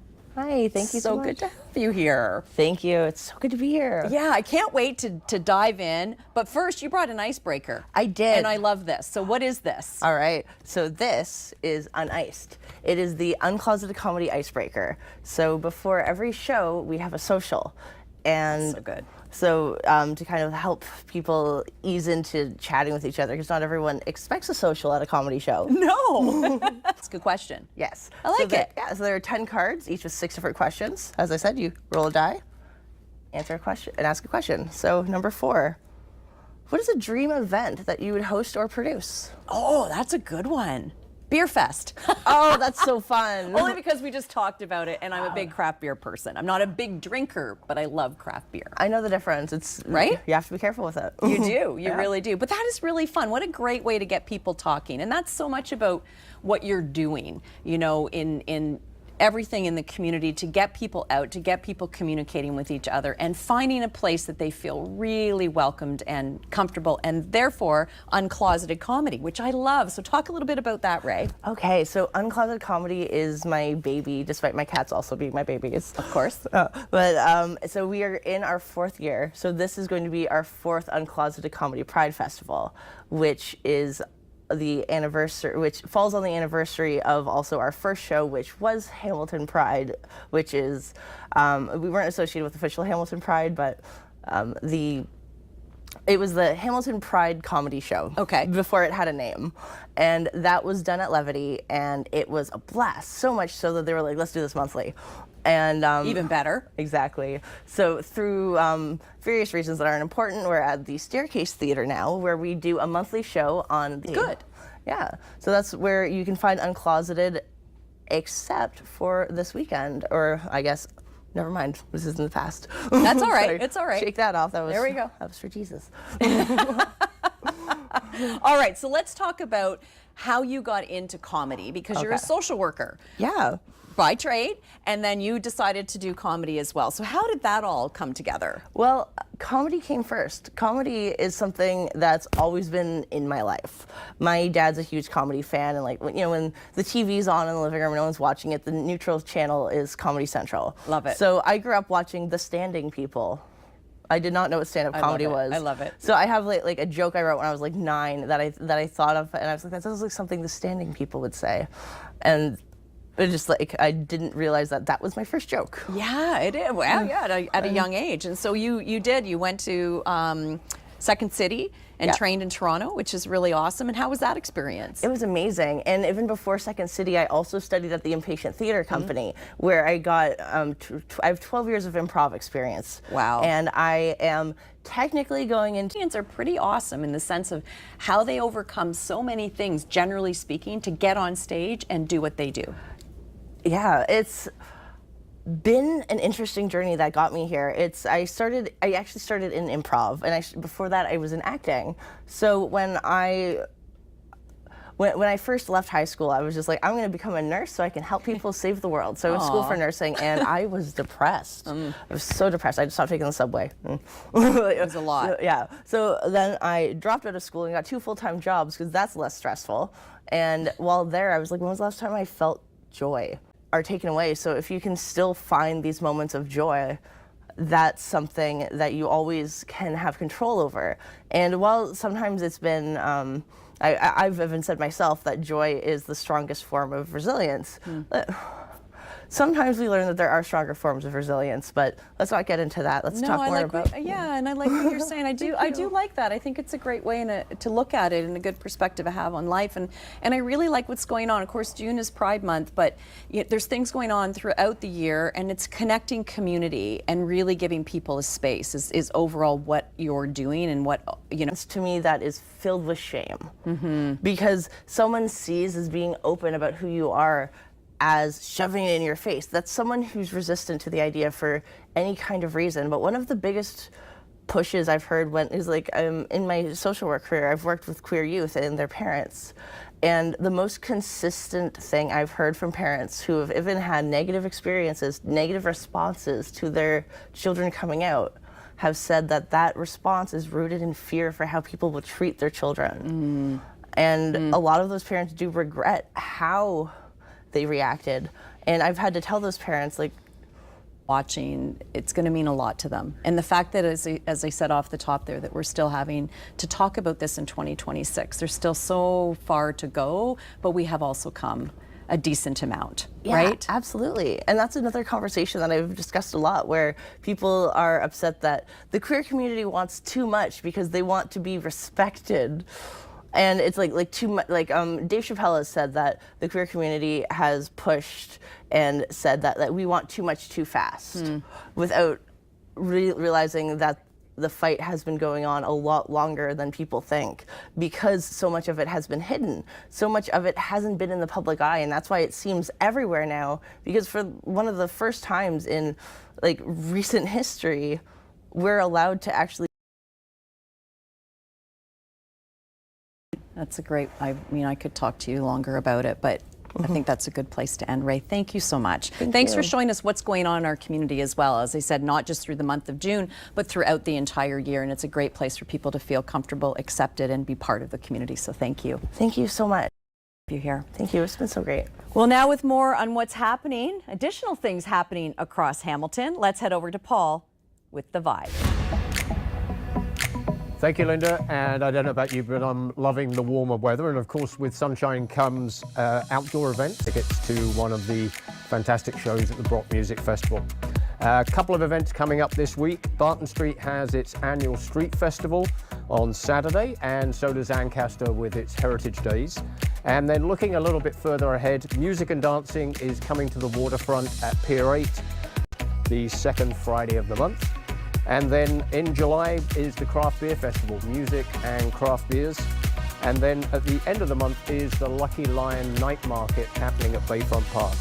And then finally in August, looking forward to the Boots in the Creek in mid-August. Actress Isabel Hyde. Hello and welcome to both of you. Thank you very much for being Hello. here today. Nice to see you. Thank you. Anthony, let's start with you first in regards to this play as the writer, and I understand this is coming from a true story. Yes. So basically what Dear Grandpa is about is it focuses on the true story of Michael Wither, Michael Wither. My apologies. To becoming the successful young adult that he truly is, and all the trials and tribulations, and then add on those of having being autistic, correct? That's correct. Yes. It's unique, and I'm sure it's a powerful story. And for you, Isabel, first off, congratulations on graduating high school. Thank you. Well done. Where are you going to be going to university? I'm going to go to Brock University for music. Oh, wonderful. Good stuff. If you need to know more about... To help me learn more about acting and to start kind of getting into this passion that I have. It's such an important story to share, and I think that we're both very grateful to be a part of it. And Anthony, as we look at this film and how you've had to develop and put it together, what have been some challenges for you for this project? Well, being on the spectrum, I experienced when I was younger. It's mostly like just making sure that it gets treated properly, because we look at the film industry nowadays, like we've seen dozens of times, time and time again, we have seen, you know, we'll be here all day, but yeah, looking like some of the, some recent examples, they mostly seen as stereotypes and more than actual people, and now it's a goal for Dear Grandpa's Michael is to capture not just the right representation. It was presenting doing a lot of presentations alongside with Temple Garden, which are you familiar with her? Yeah, no, I'm not actually. Yeah, she's a huge idol icon in that community. She's great, and to get this. Any particular research? How are you immersing yourself into this?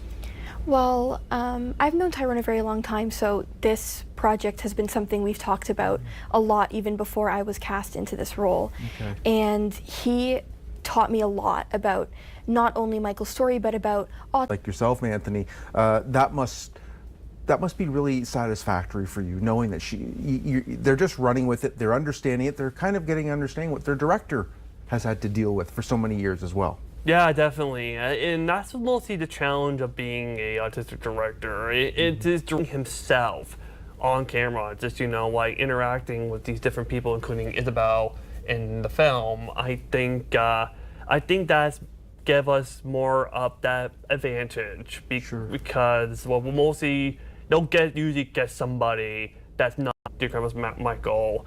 And not just me as a film director in that community. Yeah. It makes it very special. And I think what you alluded to earlier, you've been friends for so long. So yes. This has really, I guess, given some comfortability on both sides of page for the film Dear Grandpa's Michael. Okay. You get to learn more about the project as well, and we're also Tyrone, who's the producer. He has recently announced he's going to do a community screening within our first Hamilton area at the Stony Creek Optimized Center on October 28th. To this and getting that stigma and that information education out there is so important. So thanks to both of you. Thank you for having us. It's a pleasure. When we come back, we have the official voice of Ram Rodeo Tour, Jennifer Gordon. We'll see you right after this, folks. Showdown. Who will outplay, outlast, and be crowned the ultimate retro game time champion? Plus, don't miss our thrilling top 10 in each episode where we rank the unforgettable highlights and hidden gems of the gaming world. Tune in, level up, and catch Retro Game Time on Cable 14.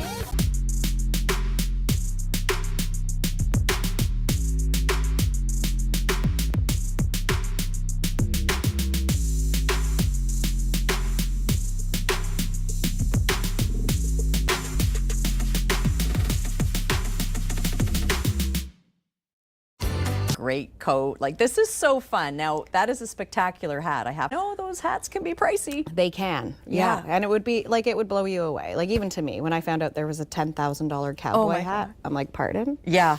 So That's crazy. when you're out at the bar looking for a cowboy, if he's got the gold buckle on his American hat, he's wearing the $10,000 one. Wow. So saddle up Little next to little that tips cowboy. to the ladies. $10,000 hat is crazy. All right, let's talk about Ram Rodeo first and what that is for people who don't know much about it, because we get a big show coming up in October at the end of all this, which is the championship. So what is it all about? Absolutely. So we're a Western entertainment show. So we have taken rodeo and made it a little bit more family friendly. So we start off with one of our favorite events, and it's not a classic event of rodeo, it's called pole bending. Okay. So it's a slalom style event where the cowgirls are going to weave through the poles. They go to the end, to the back, and then they've got to run home. This is open only to women. The boys get their glory later. Yes. And then we do events like barrel racing, which is also a ladies only event, saddle bronc riding, bareback riding, bull riding is everyone's favorite. And we offer youth events too. We're building cowboys and cowgirls here in Ontario, and that is what we pride ourselves on, especially as a tour. We have a Build a Cowboy school right here in Brantford, Oh, no essentially. way, just Yep. down the road. Yeah, Rock and Rafter V Arena. So we do a school. I'm going off topic. No, but it's really cool because I didn't know any of this existed. Exactly. So if you want to learn the world of bull riding and bronc riding, you're going to go to the Build a Cowboy school. And it's only, we do 16 stops through Southern Ontario, and we travel. So we bring it all with us. And we stop in a local town near you. And so we're very fortunate. Ancaster has hosted our championship finals for the last 4 years. And what we love most about it is an indoor venue. Yes. So we That's go good. rain or shine There at a you go. rodeo. Yeah, so it's nice to know that the championship you'll be covered. Exactly. And it's funny, you wonder, like, why are we talking about it in the summer? It's an event that sells out. And I don't say it because look at us in our rodeo. The actual show, it does sell out. So we want to make sure people have the opportunity. And now more than ever, we find people are really interested in Western culture, and they want to young children that have never even pet a horse. So this is your opportunity to get up close and personal. And watch what they do too, which is really cool. We'll get to that in a second, but I do have to ask about being the voice of. So what does that actually mean? Can I tell you a funny story? Yes, please. So I have a journalism background. I started my career in community TV. Love it. And I did this job over here, and I had to talk with Ross Miller, the producer of the Ram Rodeo Tour, and he's like, "You're actually really good." He's like, "Do you want to come announce a rodeo with me?" And I'm like, it's a pretty sweet job. So they travel to the rodeo, they buck for 8 seconds, and then off they go back to their farm. And then all of our cowgirls are pretty much self-contracted, so they bring their horses to the rodeo, and they treat these animals like kings or queens. And we have an open door policy. Nothing is closed off. You can see into the back of our chutes, and we welcome people. You know, it was a Mexican thing, and with the cattle, and then people, you know, started saying, "Hey, look what we can do," and they started competing a little bit. And then I read too that the first official rodeo took place in Texas in 1883. So this goes way back. Yeah, and what it was basically was people have to move cattle from field